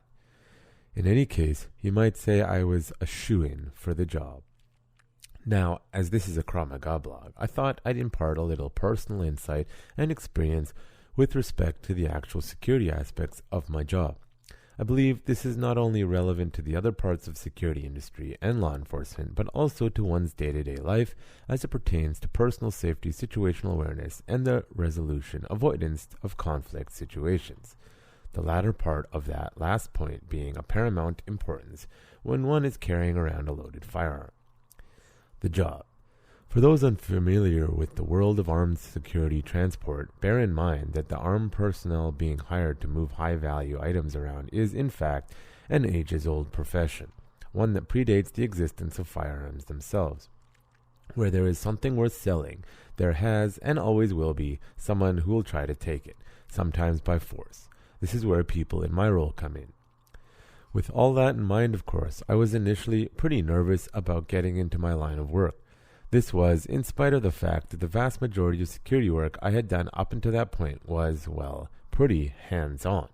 I had also trained in a number of different martial arts over the years and grew up in a fairly gritty part of East Vancouver back in the day and age where physical violence was what much more common, almost acceptable, part of our whole social vernacular. My concern, however, was that I only had limited experience with handguns themselves and had certainly never carried one around with me. Questions arose in my mind like, what happens if I'm receiving end of an organized robbery? What if someone gets their hands on my gun and tries to take it away from me? And how would I react to the pressures of being in an actual gunfight? What I learned in my training and from subsequent time on the job answered these questions and many more. For example, I learned that organized robberies are rare these days, and at least in part of the world where we live, if when they do happen, it is likely to go down fairly quickly, and as such you may not even see it coming, and may not even have the time to react or draw your weapon. It will also likely be carried out by a group of professional thieves who, though they maybe rough you up a little in process, aren't going to want to deal with murder charge and the associated problems that arise from that. You might get pistol whipped, but chances are you'll make it out alive. That being said, you still need to train and prepare for the possibility that thieves may try to kill you, and always be prepared to fight for your life or that of your partner if you have to. The complexity of carrying a sidearm. We did a lot of rigorous live-fire shooting drills, and in the lead-up to my employment, often while the instructor was yelling at us, of course, a big part of training I did for my job involved hands-on weapon retention drills and scenarios. I still run those drills as often as I can on my own accord with my partner, which brings me to my next point. The likelihood that you'll have to fight for your life on the job increases significantly in a scenario where someone has closed the distance on you and is trying to pull your sidearm from the holster. This is a particularly dangerous situation where you must assume that the person is doing this intends to use your gun on you in a future robbery or murder, or even on a bunch of innocent bystanders. It's absolutely paramount that you don't let them get control of your weapon. This is one of the biggest pitfalls of carrying a loaded gun while working in what is usually crowded public areas. This is why you will often see armed guards walking around with their shooting hand resting on their speed load or magazine pouches at the front of their duty belt, with their forearm and elbow resting on the top of their grip of their gun. This is a relatively effective way of preventing easy access to the weapon without having to walk away with your hand on the grip itself. People tend to get nervous when they see you doing that. Observe and communicate. With that in mind, I still believe the best way to avoid being in either side of the aforementioned scenario in the first place really is through the use of effective observation and communication skills. Critical observation of people's behavior in conjunction with effective communication are the most useful aspects of a security professional's toolkit. In observing others around you, a little healthy paranoia is actually an asset in my line of work. Anything unusual taking place around you has to be at least considered as a potential threat or a ruse with which to distract you from a possible setup. A big part of addressing that involves directly communicating with anyone who approaches you before they have the chance to get in your personal space. To me, that means hopefully not less than 3 meters away, though at least 6 meters is preferable. The farther the better in any case, though that in many ways is largely dependent on the environment. This also means always having a keen sense of what's going on in the environment around you at all times. If you got robbed, knocked out, or were relieved of your gun because you were on the phone or just weren't paying attention, you have critically failed the most basic level of your job. This could result in the untimely end of your life or someone else's. The verbal disarm.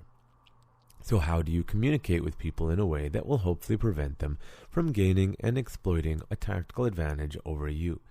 This often involves giving polite tactical commands to people who get in your personal space while you are working. For example, if someone approaches me while I'm loading an ABM, I will often put my left non-shooting hand out and say, "That's close enough. Is there something I can help you with?" Or, "Sir, ma'am, I'm going to have to ask you to take a few steps back and give us some room here." To a stranger who tries to start up a conversation with me, I'll often say, "I can't talk to you right now. I'm on the job." Or, "There isn't a single thing we need to discuss here. I'm going to have to ask you to move along and let us work." The thing to remember is that conversation they're starting with you could very well be a distraction tactic. The key in shutting down that is to make sure that none of what you are saying to the people presents any options for them otherwise. And though it may be a little rude, it is also direct and not profane in any way. You must speak to them clear, concise fashion, and often with a loud voice and definitive resolve. In some ways, it is the art of being an asshole without actually being an asshole. Now, in having members of the public occasionally try to talk to me while on the job, there are certainly pre-indicators of violence that I am on the lookout for and do have to address directly. Having, as I said before, grown up when I did and where I did, I have experienced more than my share of violence at a personal level and work. One common thread I found in the lead-up to many violent events that took place was that when someone intended to do you harm, I found they would often make up a story involving you and subsequently try to ram that story down your throat beforehand. It could be something as simple as, "Hey, I saw you checking out my girl," or "Quit staring at me," or "My friend said you called him a insert thing." Sometimes it was more complicated or could be quite subtle. It was almost always categorically incorrect and simply made up for the purpose of justifying whatever they were about to inflict upon you. Unfortunately, the logical reaction of ignoring or denying the story that's being told to you will simply speed up the process of you ending up in a fight. I found the best way to avert that is to change the story or subject of the story completely. A good example of this in relation to my work is this. I have on a number of occasions had people approach me while at work with a, "What would you do if I are allowed to do if someone tried to rob you?" sort of question. To me, this made-up story that involves me potentially becoming the victim of a crime and naturally raises a lot of red flags. This person could be testing the waters for a potential robbery, as it were. In these cases, I will try to make them the subject of my response with something to the effect, "You may want to entertain the possibility that it would end very badly for you," which usually makes them really uncomfortable. Or I will simply point out something about their personal appearance that I think they need to address immediately. I might respond with, "Hey, I think your fly is open." I might even say something to deflect, like, "Did you see that girl that just walked by?" anything that changes the story and shifts their focus from me to something else. The trick there is not to let them get to the end of their story, because the ending involves you getting beaten up, robbed, raped, murdered, exploited, etc. Even if it's only a hypothetical, it doesn't end well for you. And, as I said, it may well be a pre-indicator of someone who is about to do something stupid. The use of potentially lethal force. Which brings me to my final point. What happens in the case of an actual violent engagement, and what are the rules by which different levels of forces are justified? In the absolute worst case scenario on the job, which is the use of deadly force on the part of an armed security person, there are three elements that need to play in to justify that. The subjects in the case must have shown a weapon, intent to use said weapon, a delivery system for the weapon. In other words, you have to be under attack and legitimately in fear of your life. But what does that mean exactly? Well, if, say, for example, someone grabs my carry-all bag full of cash from my hand in a crowded mall and then runs away with it, can I draw my gun and threaten to shoot them if they don't stop? The answer is no. If I draw on them, I'm being incredibly irresponsible and risk losing my job and authorization to carry. If I actually shoot them in that case, I am committing a crime and will likely be charged according to the outcome, murder, attempted murder, etc. If I even run after them, I'm putting lives at stake once again by risking losing control of my gun and suing Mali. At the point they have fled the scene, they are a problem for the local police to deal with. As armed guards, we are strongly encouraged to disengage whenever possible. This is a luxury that the police themselves don't have for the most part. However, if I end up in a situation where a subject has approached me, ignored any tactical commands I've hopefully had the chance to give them at this point, and pulls a large knife from their pocket and proceeds to rush at me with it, that is the point when drawing and even using my gun might be justified. There will be a lot of factors to consider in that moment, including the presence of innocent bystanders, the terrain, environment, or the possibility of having engaged multiple subjects. The best case in that scenario is me having my service weapon out of my holster in the ready position and shouting tactical commands for the subject to drop the weapon and get on the ground, at which point the subject complies, stands down, and is likely held at gunpoint until the police arrive. The worst outcome, of course, is having to shoot the subject and deal with whatever ensues at that point. In light of what I've said here, it is my sincere hope that throughout my career, I never even have to draw my gun, much less use it. I haven't yet. In the case of what I do, a boring career is usually a long career. In the aftermath of even just a justified shooting, I would be taken off the job for an extended period of time, if not permanently. I might face some type of criminal or civil issues regarding, and yes, of course, would have yet another traumatic memory to add to the growing list in my head. Needless to say, there are a great deal of important and very critical decision-making that can take place at my job. Lives may actually hang in the balance. Conclusion. Beyond the possibility of a lethal encounter or more emotional scars, however, it's one of the better gigs I've had over the years. The pay is decent, the actual work itself is fairly easygoing, and it's kind of a hub for military law enforcement types with whom I often see eye to eye, which makes the work environment very positive. Honestly, there are a few groups of people I have trusted more than my current set of coworkers, but then what we do is predicated on in that many ways. The actual day-to-day reality of the gig is that people do stay out of the way for the most part, and the job can be uneventful to the point that many of us do become fairly complacent in our work. I try to avoid that by training as often as I can, and definitely encourage my coworkers to do the same. I hope this gives you all some insight into what I do. I would definitely recommend this kind of work to anyone in the security industry, those of us who are aspiring to careers in law enforcement or the military, or to anyone who just wants to challenge themselves to do something that requires a higher level of personal engagement in their work. Written by a UTKM student. If you would like to submit a story about your experience in security, law enforcement, or the military in relation to self-defense, violence, de-escalation, what you have learned and how you have handled it, please make submissions to info@urbantacticscanada.com, minimum 500 words. Published submissions will be rewarded with a 3-month free access to UTKMU. For training online, visit www.utkmu.com. If you're in the Metro Vancouver area, come and learn with us in person. Sign up at www.urbantacticskm.com. So how was that?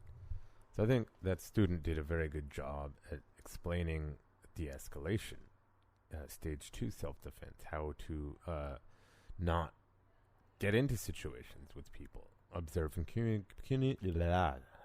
communicate, the verbal disarm, for example, and understanding the idea that you have a sidearm capable of lethal force and you may need to use it.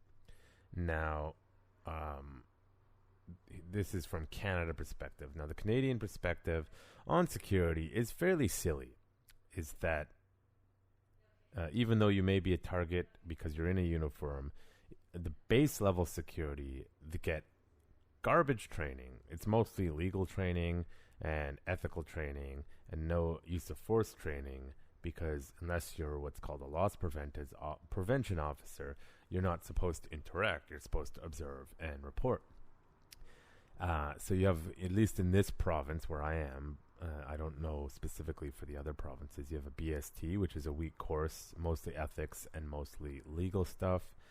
You get your basic license. Then if you want to become, say, a loss prevention, you do your AST, which is a 2 or 3 day course. I've yet to do that course. I plan on it.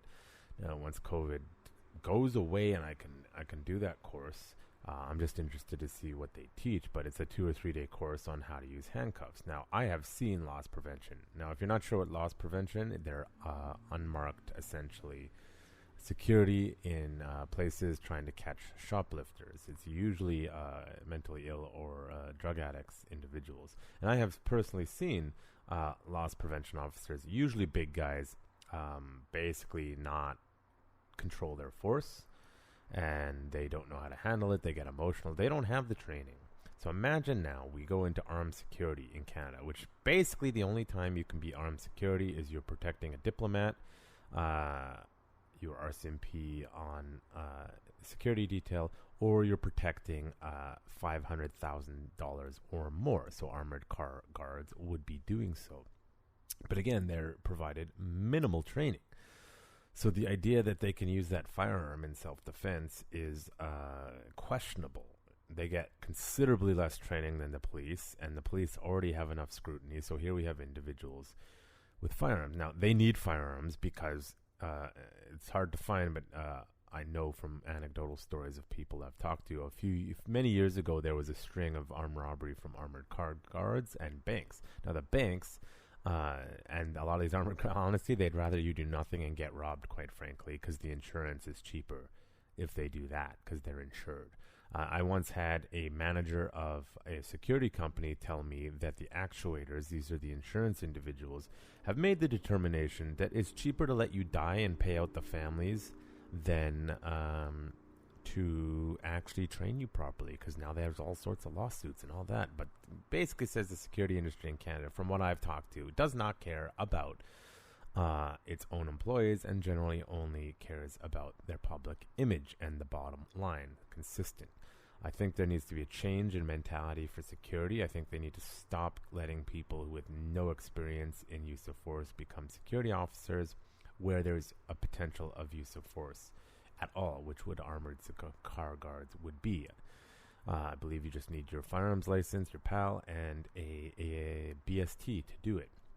No additional training needed, although that's ridiculous. And yes, as was rightly pointed out, the best solution is de-escalation.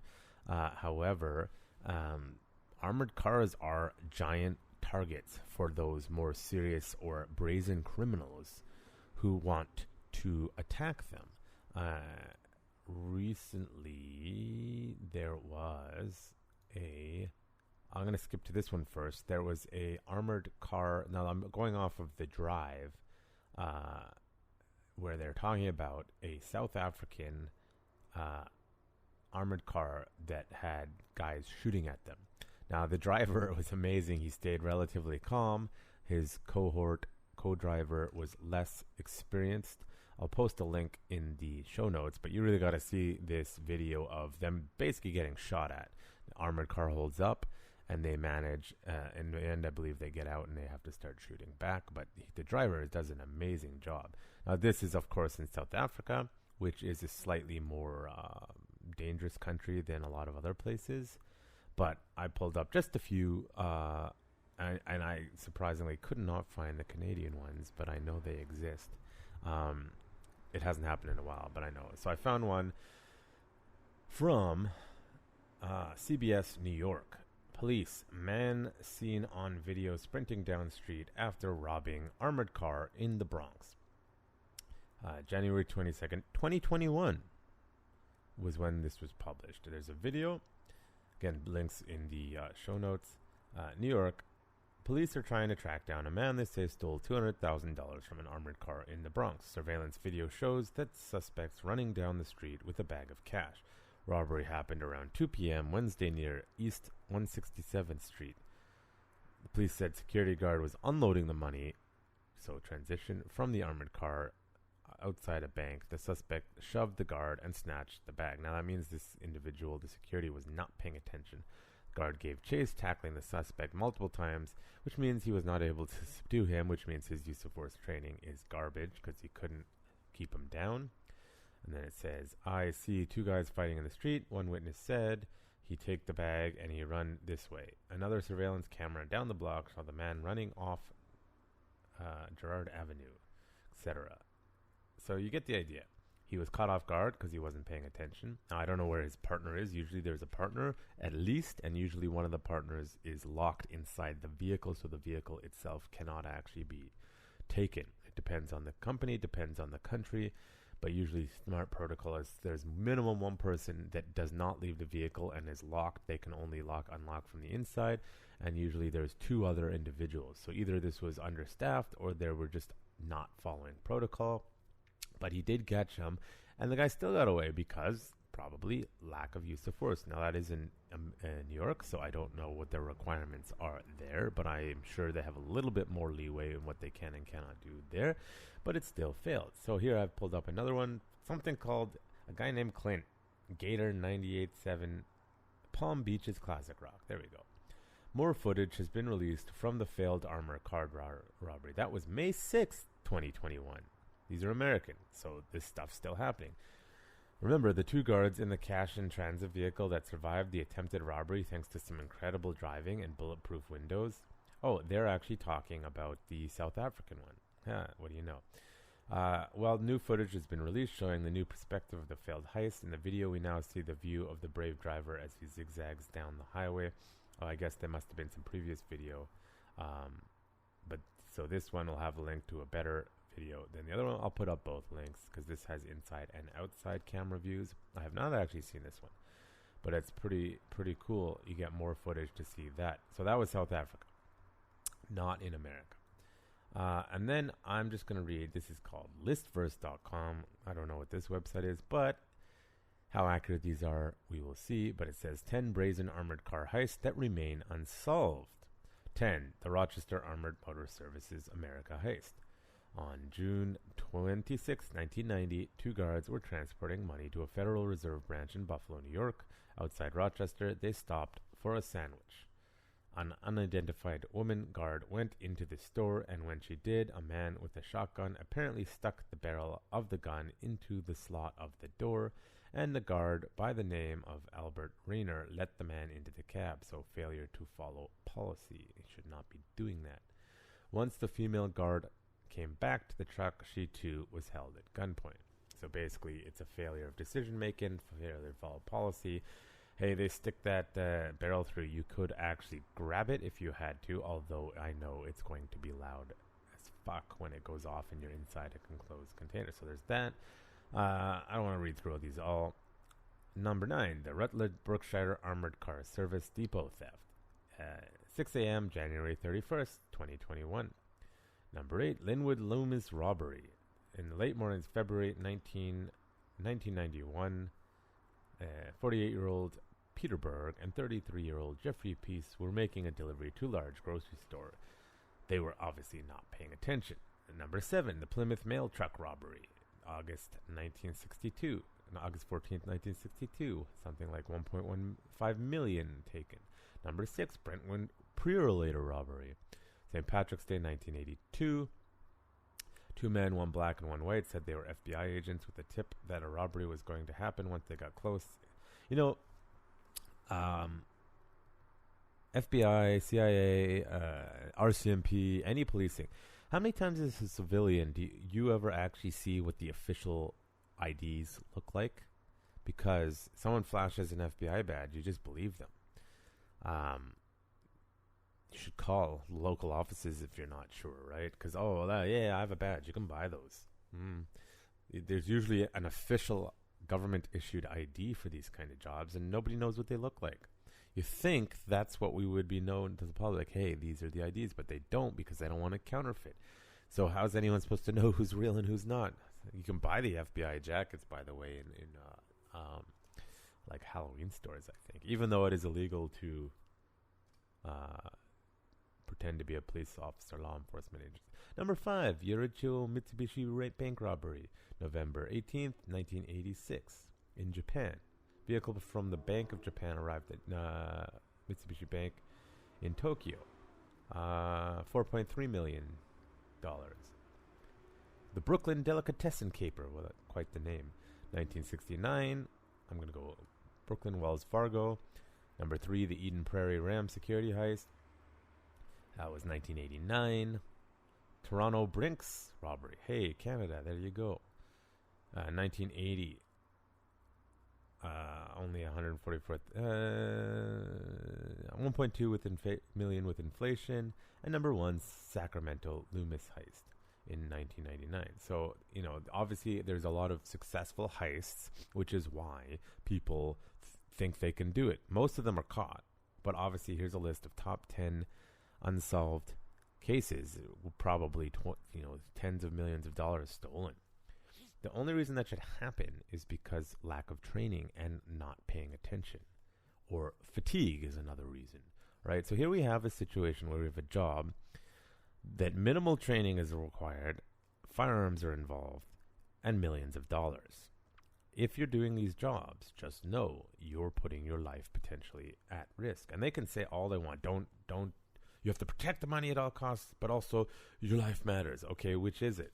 Most of these people don't have the training to sufficiently defend themselves. And I should note, I don't know what they get paid in America.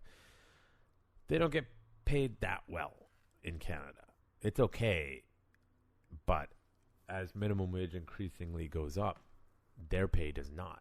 And they're increasingly doing a dangerous job that used to have really good pay. And now, slowly, as inflation kicks in and greed kicks in more, as always, is these guys are making less money for doing the same job. You should understand that about getting into any kind of security. You are putting your life on the line, period, because you are a uniform. Uniform makes you target, right? That's why there's a whole argument about concealed carry, not open carry, for self-defense in America where it is legally allowed, because that means you're not a target. They walk past you, you pull out your firearm, and you can easily save the day. If you have the training, of course. That's the consistent part, right? So you are, of course, needing to have training. So if you're a government agency, a government in general, you're a security company, and you do not emphasize the need for training as mandatory nature, consistent training, you clearly are sending the message, you don't give a flying fuck about these people. But you do if your money gets stolen, right? Fun. Such is the world of assholes everywhere. So, there's not too much I can say beyond what was said in that you need to get your training. Armored car guards do get robbed quite frequently compared to other things. They're a target. It's worth it for a lot of people. There is a lot of money involved. So if your company does not give you the training, you need to go get it, both in firearms retention, firearms use, de-escalation tactics, and of course hand-to-hand combat in the event you need to restrain a person. So consider that. Now, this next one is my story, so I don't actually need to pull up too much to talk about it because I can remember it like it was yesterday. But first, here is the story. Tales from the job. Avoiding an international incident. It should be no surprise to anyone who reads this blog or listens to the UTKM podcast that I spent some time in the IDF. For me, it was not a positive experience, but I learned a lot about myself and picked up a few skills along the way. Though most of my experience was uneventful, there was a particular event that stuck in my mind. An event which, due to my actions, I like to think, managed to narrowly avoid turning into an unwanted international incident. If you are not aware, Israel is constantly under the microscope, either due to anti-Semitism, anti-Zionism, self-hating Jews, or just in general scapegoating. People still don't like Jews or the nation of Israel. This should be obvious by the amount of, quote, human rights violations, quote, voted on against Israel at the UN compared to countries like, North Korea, China, Turkey, Iran, etc. You know, countries that have committed or are currently committing genocide and seem to like or stirring up violence and terrorism everywhere. But you know, Israel is, of course, the worst offender according to the oh-so-wise and moral international bodies. While I was there, though I witnessed or was told about goings-on that, as a Canadian, I wasn't exactly thrilled about, but those were few and far between, and nothing that I would consider a serious violation. In fact, compared to the actions of other Western armies like the US or England, Israel is often the best kid in class. This means, however, that any little thing that those who hate can find they will use to spin a negative view against Israel. My favorite was the one that said IDF soldiers are racist because there was no recorded rapes of Palestinians. Assessments like this are hard to find online still, as most of the links were quietly taken down. I know, right? Such an immoral army because the soldiers don't rape. Anyway, you get my point. The fact is, Israeli soldiers need to be very careful because any bad decision they make may become international news or get them killed.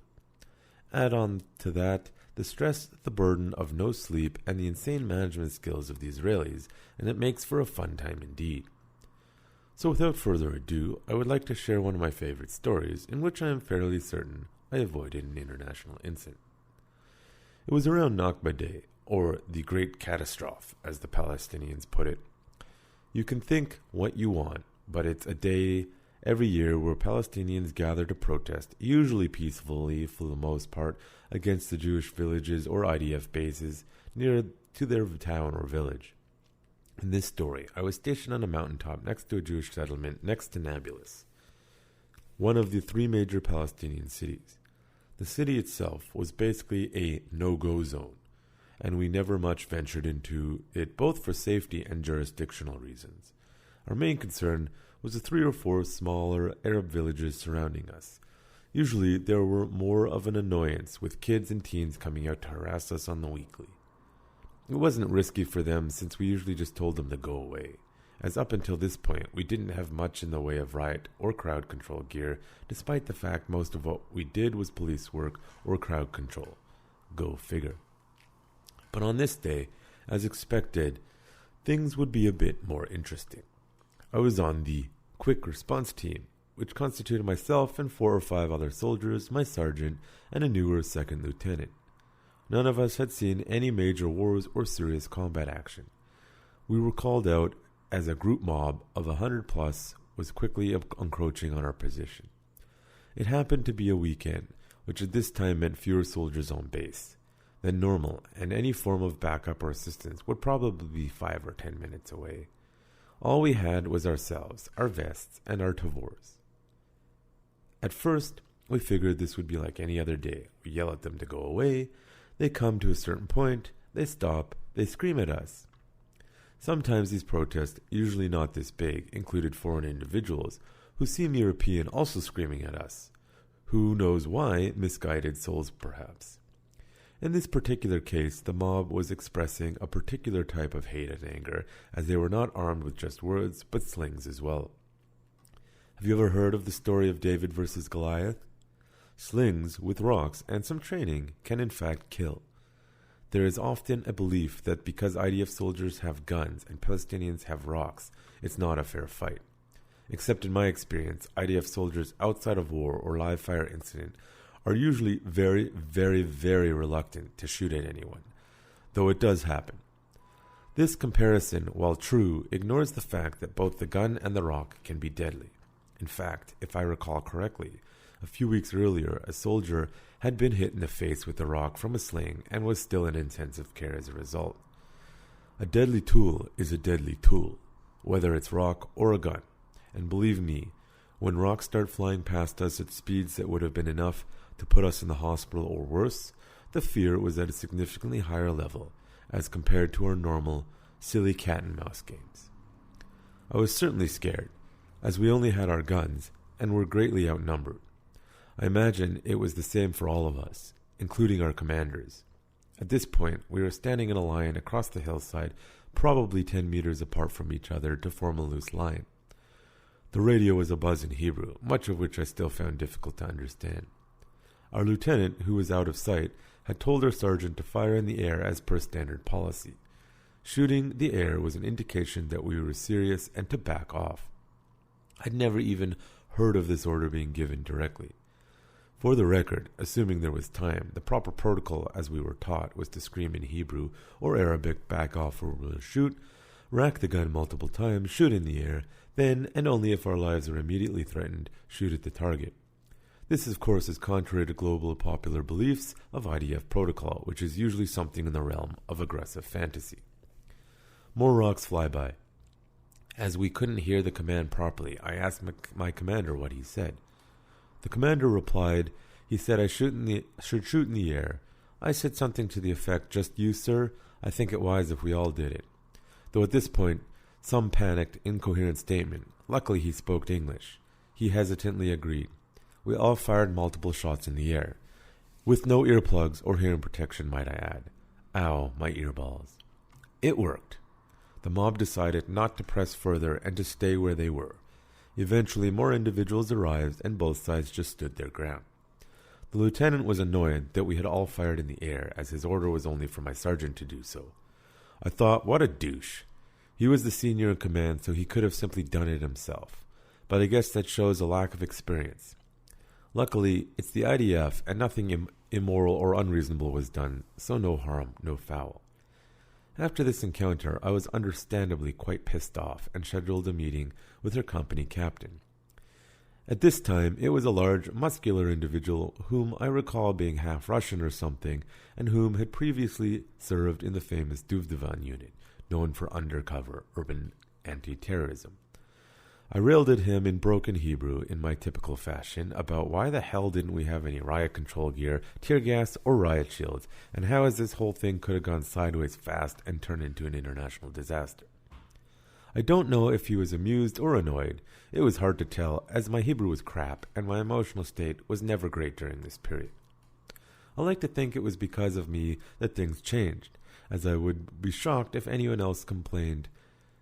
But eventually we got some basic riot control gear, in the form of various tear gas grenades and rubber bullets to disperse crowds. From then on, we had non-lethal options to avoid international incidents, which, to my knowledge at least, my squad and platoon had managed to do. Quite shocking, I know. One of the best armies in the world without proper riot control gear. I don't entirely know why that was an issue at all, but I am glad we got it, because for the next few months, though this was a relatively peaceful region, it turned out to be one of the areas most frequently experiencing active engagements compared to the rest of the IDF. I felt it, at least, with constant sleep deprivation. The most notable event in the area during this period was the murder of the Fogel family in the Itamar attack, which occurred while I was at Mitkan Adam, Israel's counter-terrorism warfare school, learning to be a sniper. But it certainly was representative of the increasing tensions at the time. Though I certainly didn't do this story justice, it shows that no matter how much you train or how much your training you have, not everyone is able to react quickly and intelligently under duress to avoid a worse situation. For most, there is no substitute for experience. For me, for some reason, under extreme duress is when I excel. Unfortunately, it is in normal, day-to-day interpersonal skills that I struggle. Come on, zombie apocalypse. So I seriously ask you, do you know how well you would perform in potentially violent confrontations? Unfortunately, the only way to know is experiencing it, and in my case, this may be far from learning to walk in peace. Written by Jonathan Fader. If you would like to submit a story about your experience in security, law enforcement, or the military in relation to self-defense, violence, or de-escalation, what you learned and how you handled it, please make submissions to info@urbantacticscanada.com. Minimum 500 words. Published submissions will be rewarded with 3 months free access to UTKMU. For training online, visit UTKMU.com. If you're in the Metro Vancouver area, come learn with us in person. Sign up at www.urbantacticskm.com. So, I like to think I avoided an international incident with my ability to think under pressure.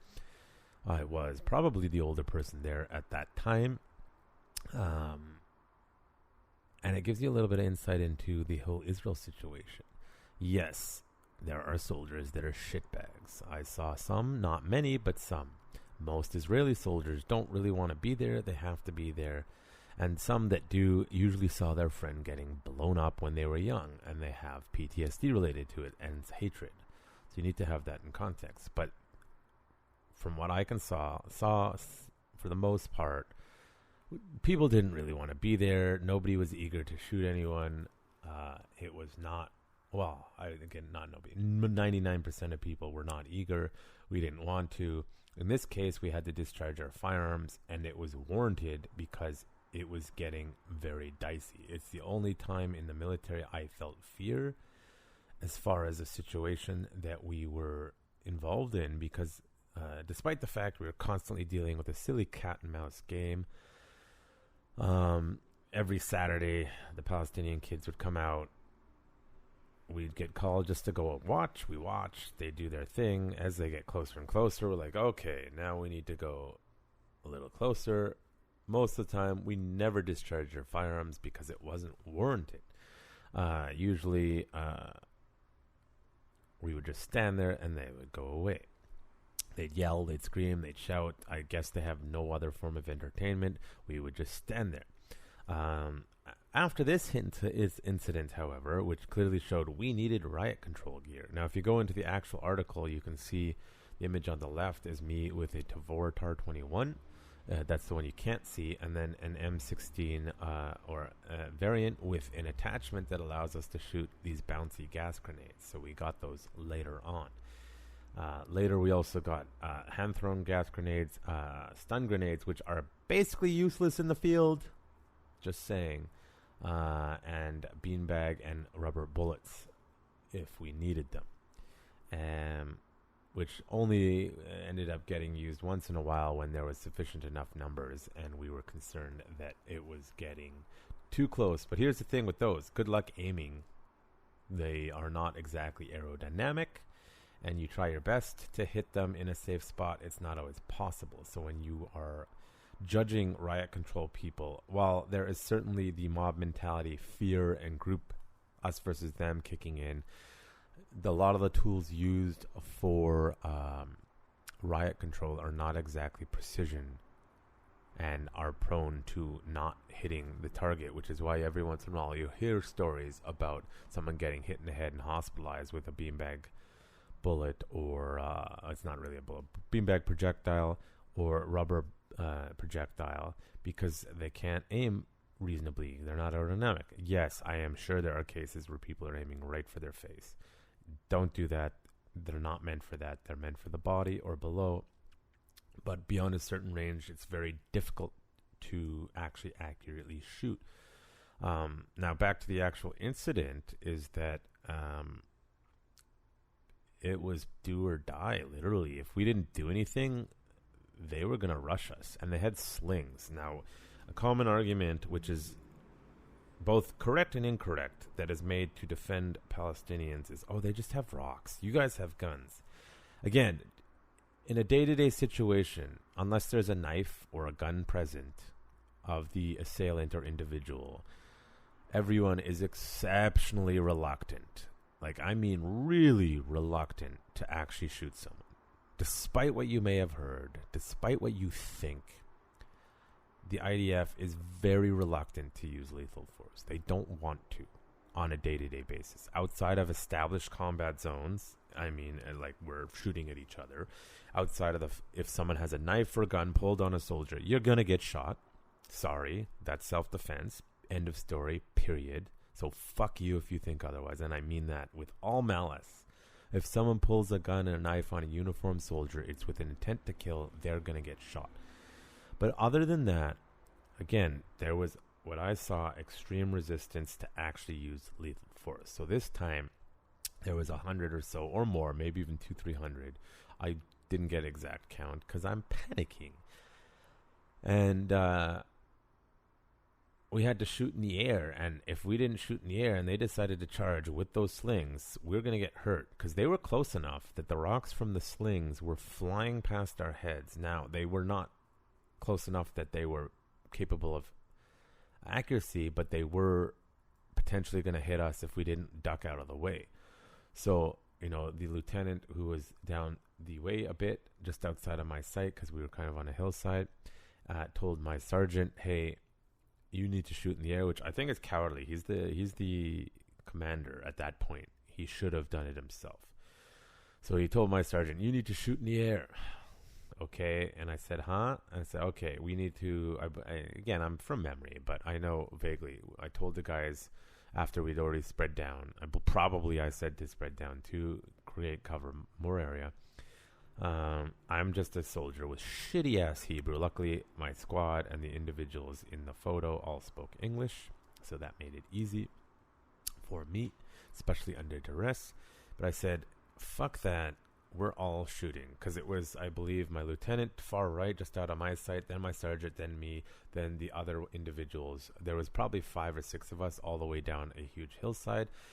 And I said to my commander, we're all going to shoot, right? I believe something along those lines. He's like, well, he said only one. I said, fuck that. We're all going to shoot. He's like, okay, fine. And then I yelled down what is it? Hebrew, Yiri Vira or something? I can't remember. My Hebrew is crap. I haven't spoken in years. Give me a break. Shoot in the air. So we shot a couple shots. Then we got the command on the radio, stop shooting, because the lieutenant was like, why are you all shooting? Because he probably didn't know what the hell was going on. But that was enough to get the individuals group, the mob, who was stopped. They stopped. And they didn't progress. And then we had, 5-10 minutes of us just staring them down until more individuals showed up. Now, I was furious after this. Here, me, the volunteer who doesn't know how anything works, I said, if this is the kind of stuff we're going to be doing riot control, where's our riot control gear? All we had was lethal force. Now, my captain at that time, I remember his name. His name is Natan, who was, I believe, a Russian originally, who had served, I believe, in Duvdevan, which is an elite undercover counterterrorism, counterinsurgency unit, who was our captain at the time. He said, you're right, I think, something along those lines. And you could see, and I don't know whether other people complained too, but, within a week, we had all of a sudden the rubber bullets, the tear gas, and other tools that are non-lethal. Because, again, we don't want to be shooting people if we don't have to. Again, barring a lethal situation, we're not interested in that. So you can fuck off with your bullshit social media memes that are so misrepresentative, misinformation, nonsense about Israel and the IDF. Yes, you get the occasional dickhead. Okay, and just so you know, the IDF itself usually wants to slam those dickheads in jail. And it's usually the politicians who play interference that get them out. But the reality is that IDF is very strict itself. That they don't tolerate abusive force. And it's just generally not allowed. I myself, we had arrested an individual, I've probably talked about it before, who was a gun smuggler for terrorist organizations. We weren't supposed to arrest them. I believe Duvdevan actually was. But this person had run before, so we knew they were a running issue, and we had gone in and arrested him. And that's where that mission, I really learned the concept of the fog of war. It's not just something in video games. It is a real thing. No matter how much you study maps and show up, things go sideways. You end up in wrong places. We got the right guy, though, before you make any stupid ideas. we got him in an armored vehicle. He ended up in our vehicle that I was in, and everyone was tired because we'd been on call for like hours waiting for this mission to go on, and it was like 3 or 4 in the morning when we went. And this idiot started hitting him, and the guy's already blindfolded and handcuffed. And just for you aware, it's so that they don't know what's going on and they're less likely to be violent. So one of the soldiers started hitting. I was furious, called bullshit on it. Now imagine this guy. This is where I feel for the guy. He probably doesn't speak. He may speak English because a lot of the Arabs, Palestinians spoke English, not Hebrew and Arabic. Now the soldier in question speaks English. I was screaming at him in English because it's easier for me when I'm tired. He was screaming at me in Hebrew. Our commanders who were in the front seats were curious as to what was going on. And I told them what was happening, and they were furious at the guy. They're like, what the fuck are you doing? Get in the fucking front, right? And then I went to the captain at the time, and I had him kicked out of combat. So, just so you're aware, it's not tolerated. And he was kicked out for a long time. He might have come back later because someone higher up who was religious and kind of an asshole might have let him back in because they needed more soldiers. But a lot of the commanders no longer wanted to work with that soldier because he's an ass, and he was well documented as being a very problematic soldier. So they do exist. You'll find them in every army, but my experience was it was dealt with swiftly, and they were removed from service. They should have been kicked out of the army, but again, one of Israel's problems is actually lack of manpower, and a lot of the times they're desperate because they're running around doing a lot of stuff that they really don't want to be doing, despite what some of you may think, but they don't have a choice. I don't want to get into politics too much with that, but I'm more talking about my personal experience. I actually ended up with more general riot control or mob experience than I did soldiering. It was a lot of police work, right? And we most of the time managed to keep things peaceful. Occasionally rocks. Now, I just wanted to talk about the famous 2011 Vancouver Stanley Cup riots, which were in the city where I'm more or less around Vancouver itself. I don't live in, but I'm in around Vancouver. Look them up. I remember showing, if I was in the military at this time, I missed the Olympics. Shucks. Which was 2010. But in 2011, I was in Israel in the army, and I showed pictures of the burning cars, and my friends in Israel said, what Palestinian city is this? And I said, this is in Canada. And they're like, what the fuck? And I'm like, you never guess what they're rioting about. I said, what? I said, hockey. And they were like, what the fuck is wrong with the Canadians? They could not understand. You're rioting and burning things down for a sport, right? They just assumed it's some city that's rioting in one of the various Palestinian Authority jurisdictions, or Jerusalem or something. I was like, no, it's Vancouver. Now, I remember, though, reading about how angry the public in Vancouver was about not doing anything. Now, good news, the crowd wasn't that bad, as destructive. That crowd was 100,000 people plus. Could have easily just burned the whole downtown core down if they'd really wanted to. And it showed an example of mob mentality. There were a lot of very good people who got swept up in the motions of the mob and ended up losing all sorts of jobs. People lost stuff for university, opportunities, and most people ended up getting caught. So nowadays with technology, guess what? The crowd doesn't protect you. The last time Vancouver had rioted was in 1994, also related to the Stanley Cup hockey playoffs. But anyways, my point is that the public who know nothing about use of force complained about the Vancouver police not doing enough to stop it. And what they did was they sat there and kind of corralled and kept it contained, but didn't get engaged. They were right to do so, and anyone who said otherwise are complete morons. Because 100,000 people, I think, 700 cops with no riot control gear. For some stupid reason, they didn't learn from 94 and they weren't ready for it. Believe me, if 100,000 people and 700 cops meet and it goes sideways, people are getting killed. Plain and simple. Because 700 people, 100,000 people. You sit there, well, they have guns. Okay, they have guns, it's 100,000 people. What you need to understand is 100,000 people that rushes people, even with guns, And if they're doing it with sufficient commitment, yes, people will die, but those cops are quickly overwhelmed. Think of the Alamo if you're Texas. If there are sufficient enough numbers, it doesn't matter. If you have guns, they will overwhelm you.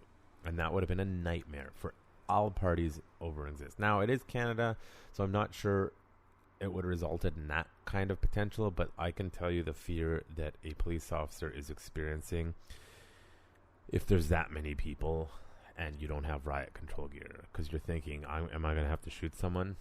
I don't want to shoot someone. And if you're thinking that, you're an asshole and shouldn't be a police officer. And you're thinking, I don't want to get overwhelmed. I want to go home to my family. I want to go home. And it's a real problem, a decision-making problem. So what they did was corralled and made sure they didn't get outside of the areas that they were. They let people out as needed and just sort of managed the situation. It's beautifully done given the circumstances. They got in a big trouble, though after the fact, though they shouldn't have. So I'm just going to read on Wikipedia here just sort of what it says about the aftermath.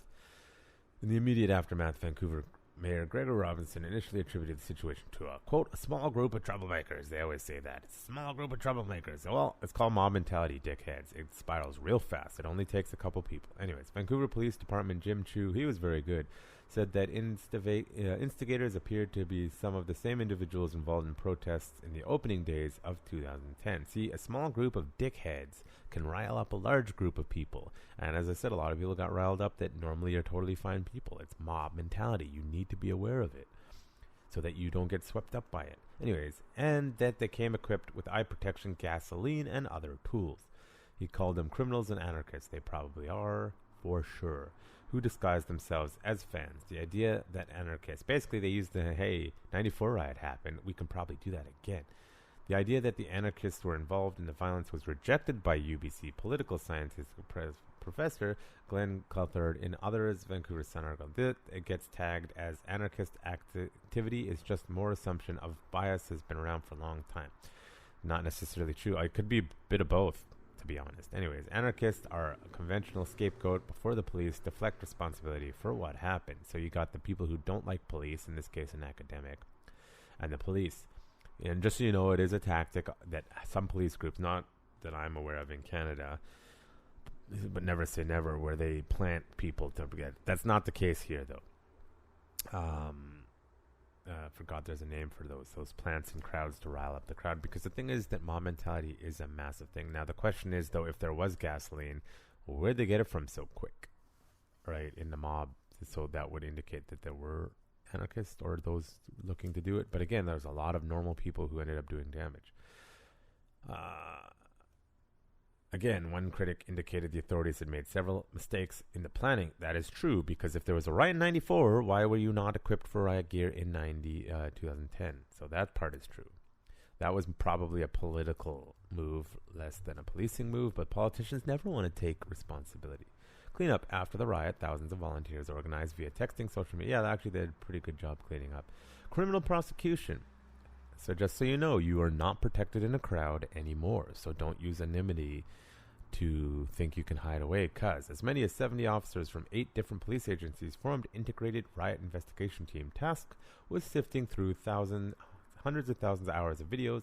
Several participants in riots turned themselves into police because their faces were on TV, including the person responsible for setting the first car on fire. More than 100,000 million photos and 1,200 to 1,600 hours of video recording. Just so you know,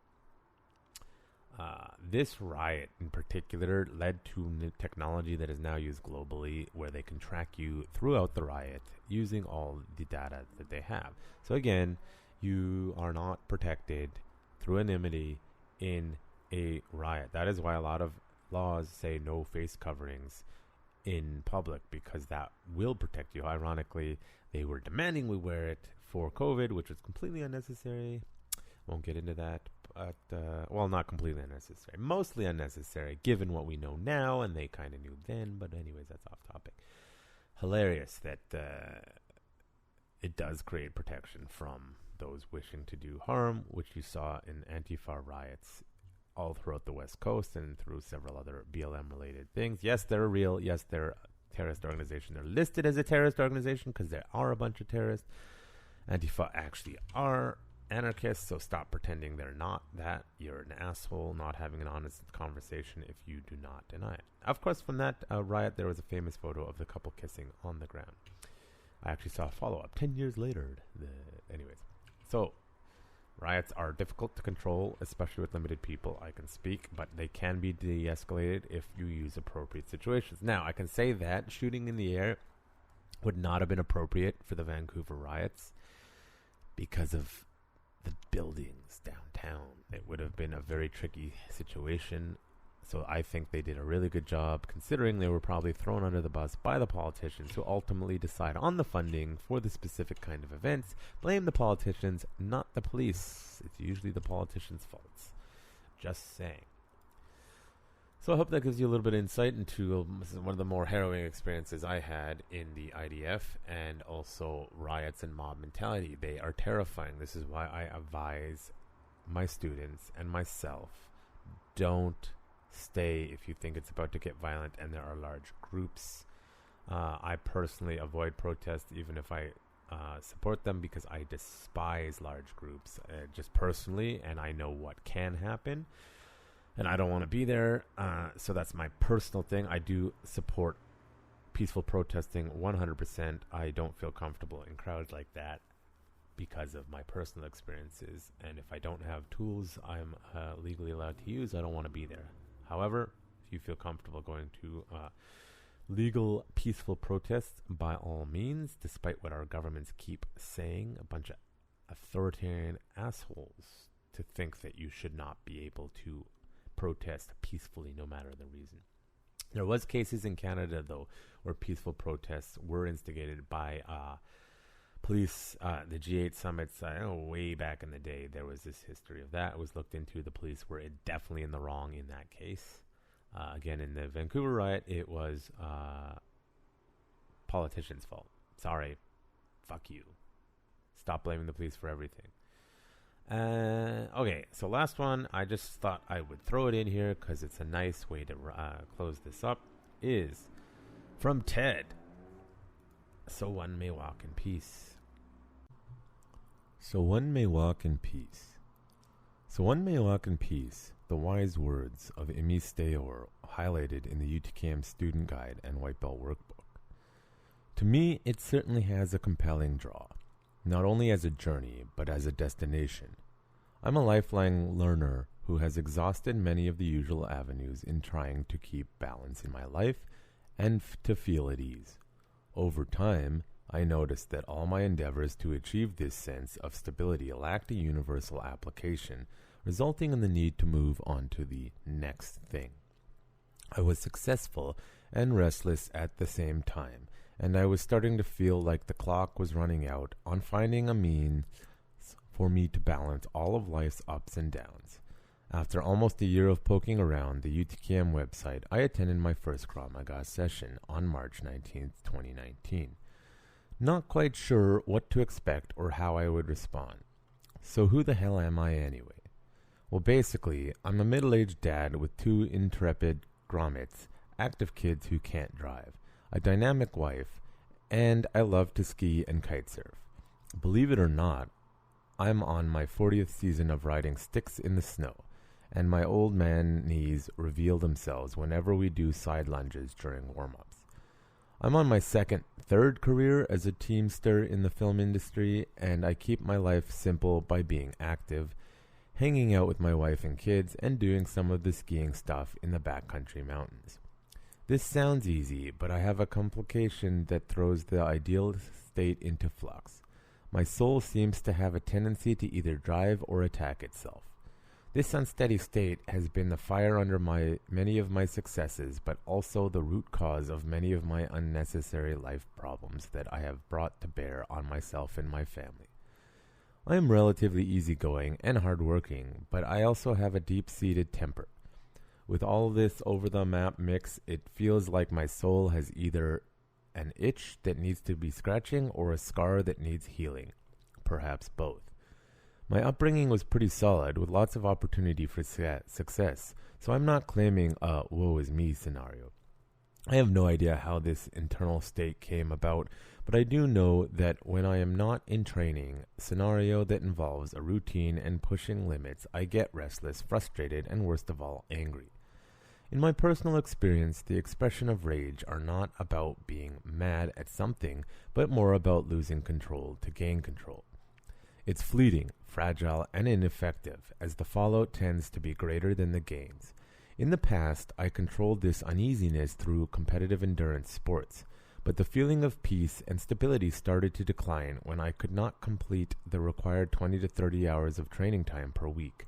At age 41, all of my left ankle ligaments had to be surgically repaired, and I knew that I needed to move away from doing all the types of adventure sports, instead seeking to embrace lifelong activities that challenge my body and mind. So why Krav? As I mentioned before, I have engaged in many different activities to bring some ease to my ongoing restlessness, ranging from competitive cycling, skateboarding, playing bass in bands, and completing an MBA at UBC. These endeavors certainly did add a positive element to my life, but they all missed one essential element, a lifelong universal application. One thing, the event or opportunity was over. The skills and training that satisfied my soul's itch/scar conundrum would fade away. Essentially, it took me almost a lifetime to realize that my relentless pursuit of new activities was never truly meeting my needs, and that I needed a baseline skill that I could bring to any activity of my choice. If I'm the only caretaker responsible for keeping my life in balance, then I need a universal approach to help manage the ever-changing elements of my life, including my emotional cycles, its benefits, and its responsibilities. The UTKM White Belt Handbook states that Krav Maga is not a martial arts, but rather a mentality and a self-defense system that starts with critical thinking and situational awareness. Bingo. The philosophical match I was looking for, with the training scenarios that I enjoy. More importantly, the UTKM curriculum also emphasizes gradual skill building and deep appreciation of the basics. I love new things, and the soul itch I described earlier has a tendency to drive me too quickly, desiring progression versus mastery of skills that I have learned. This has always caused some interesting problems.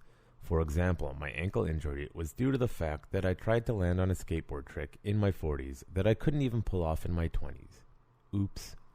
With Krav, I learned to embrace a new learning approach that would test my resolve through simple physical movements in complex scenarios. I find that it is impossible to feel restless or uneasy if my body is positively fatigued and my mind has been challenged to act. After 2 years, one busted hand, and several sparring humiliations, is it still a good match? Well, my ongoing restlessness feels more often in balance than not, and I love the fact that Krav is an ongoing mental and physical discovery, which is an adventure at its finest.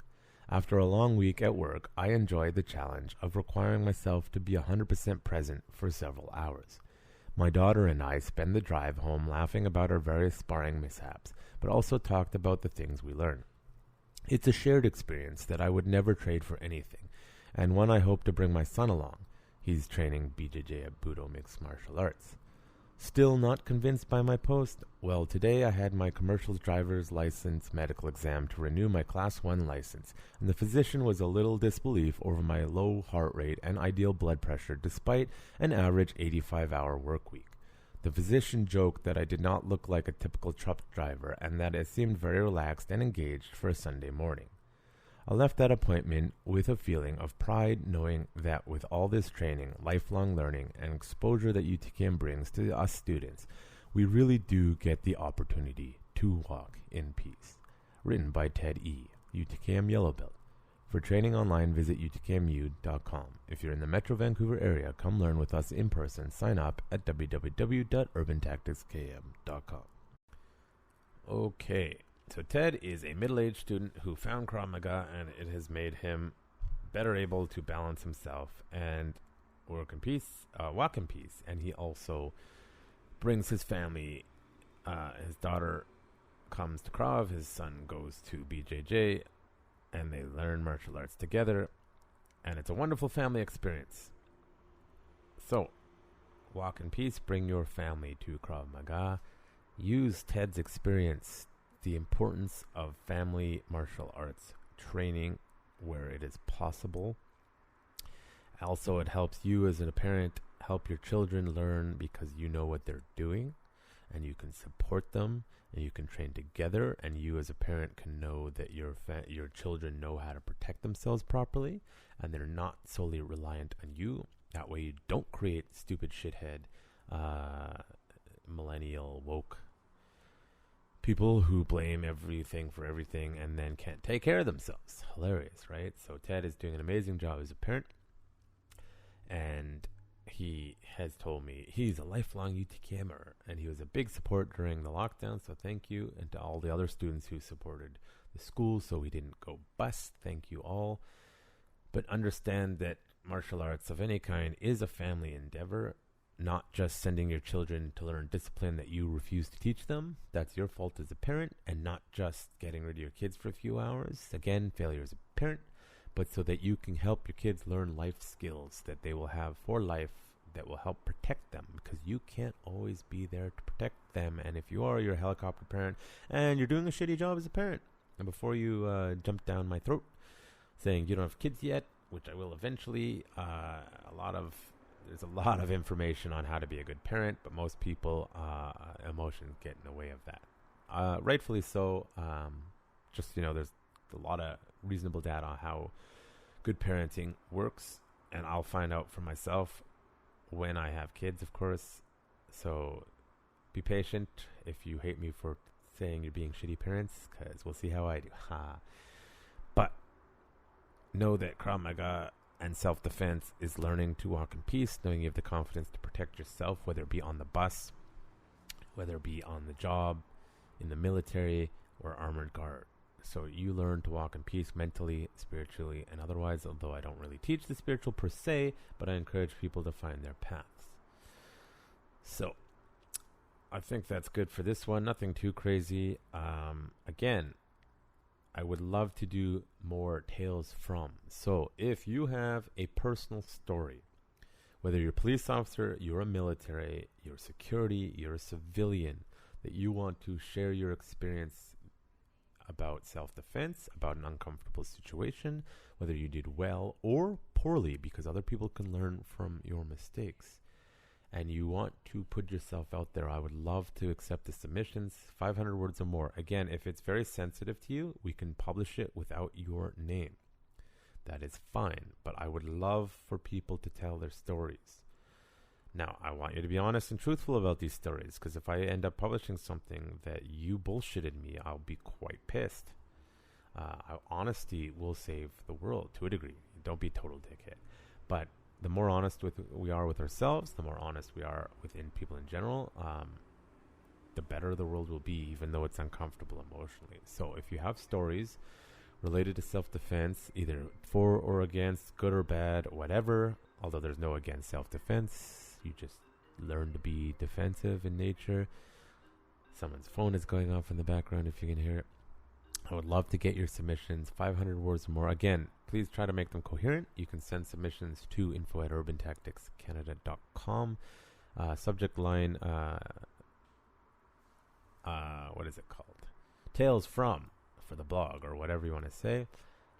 Try to edit for grammar and spelling if you can. Grammarly is a great tool. Microsoft Word has good options. If you're a great writer, awesome. If not, we do have an editor, but if the editor says this is too incoherent, he'll probably want to send it back for you to rewrite it, because we don't understand what you're saying.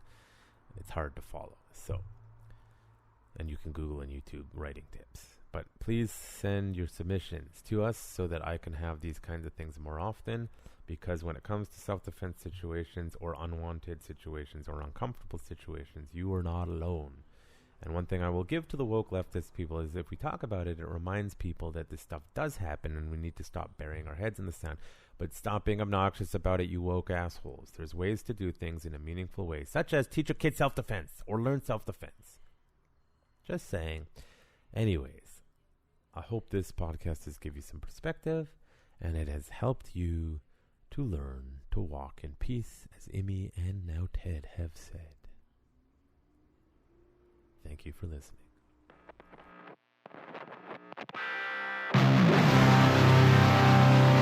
You're listening to The Warrior's Day. Brought to you by Urban Tactics Krav Maga. Turning lambs into lions.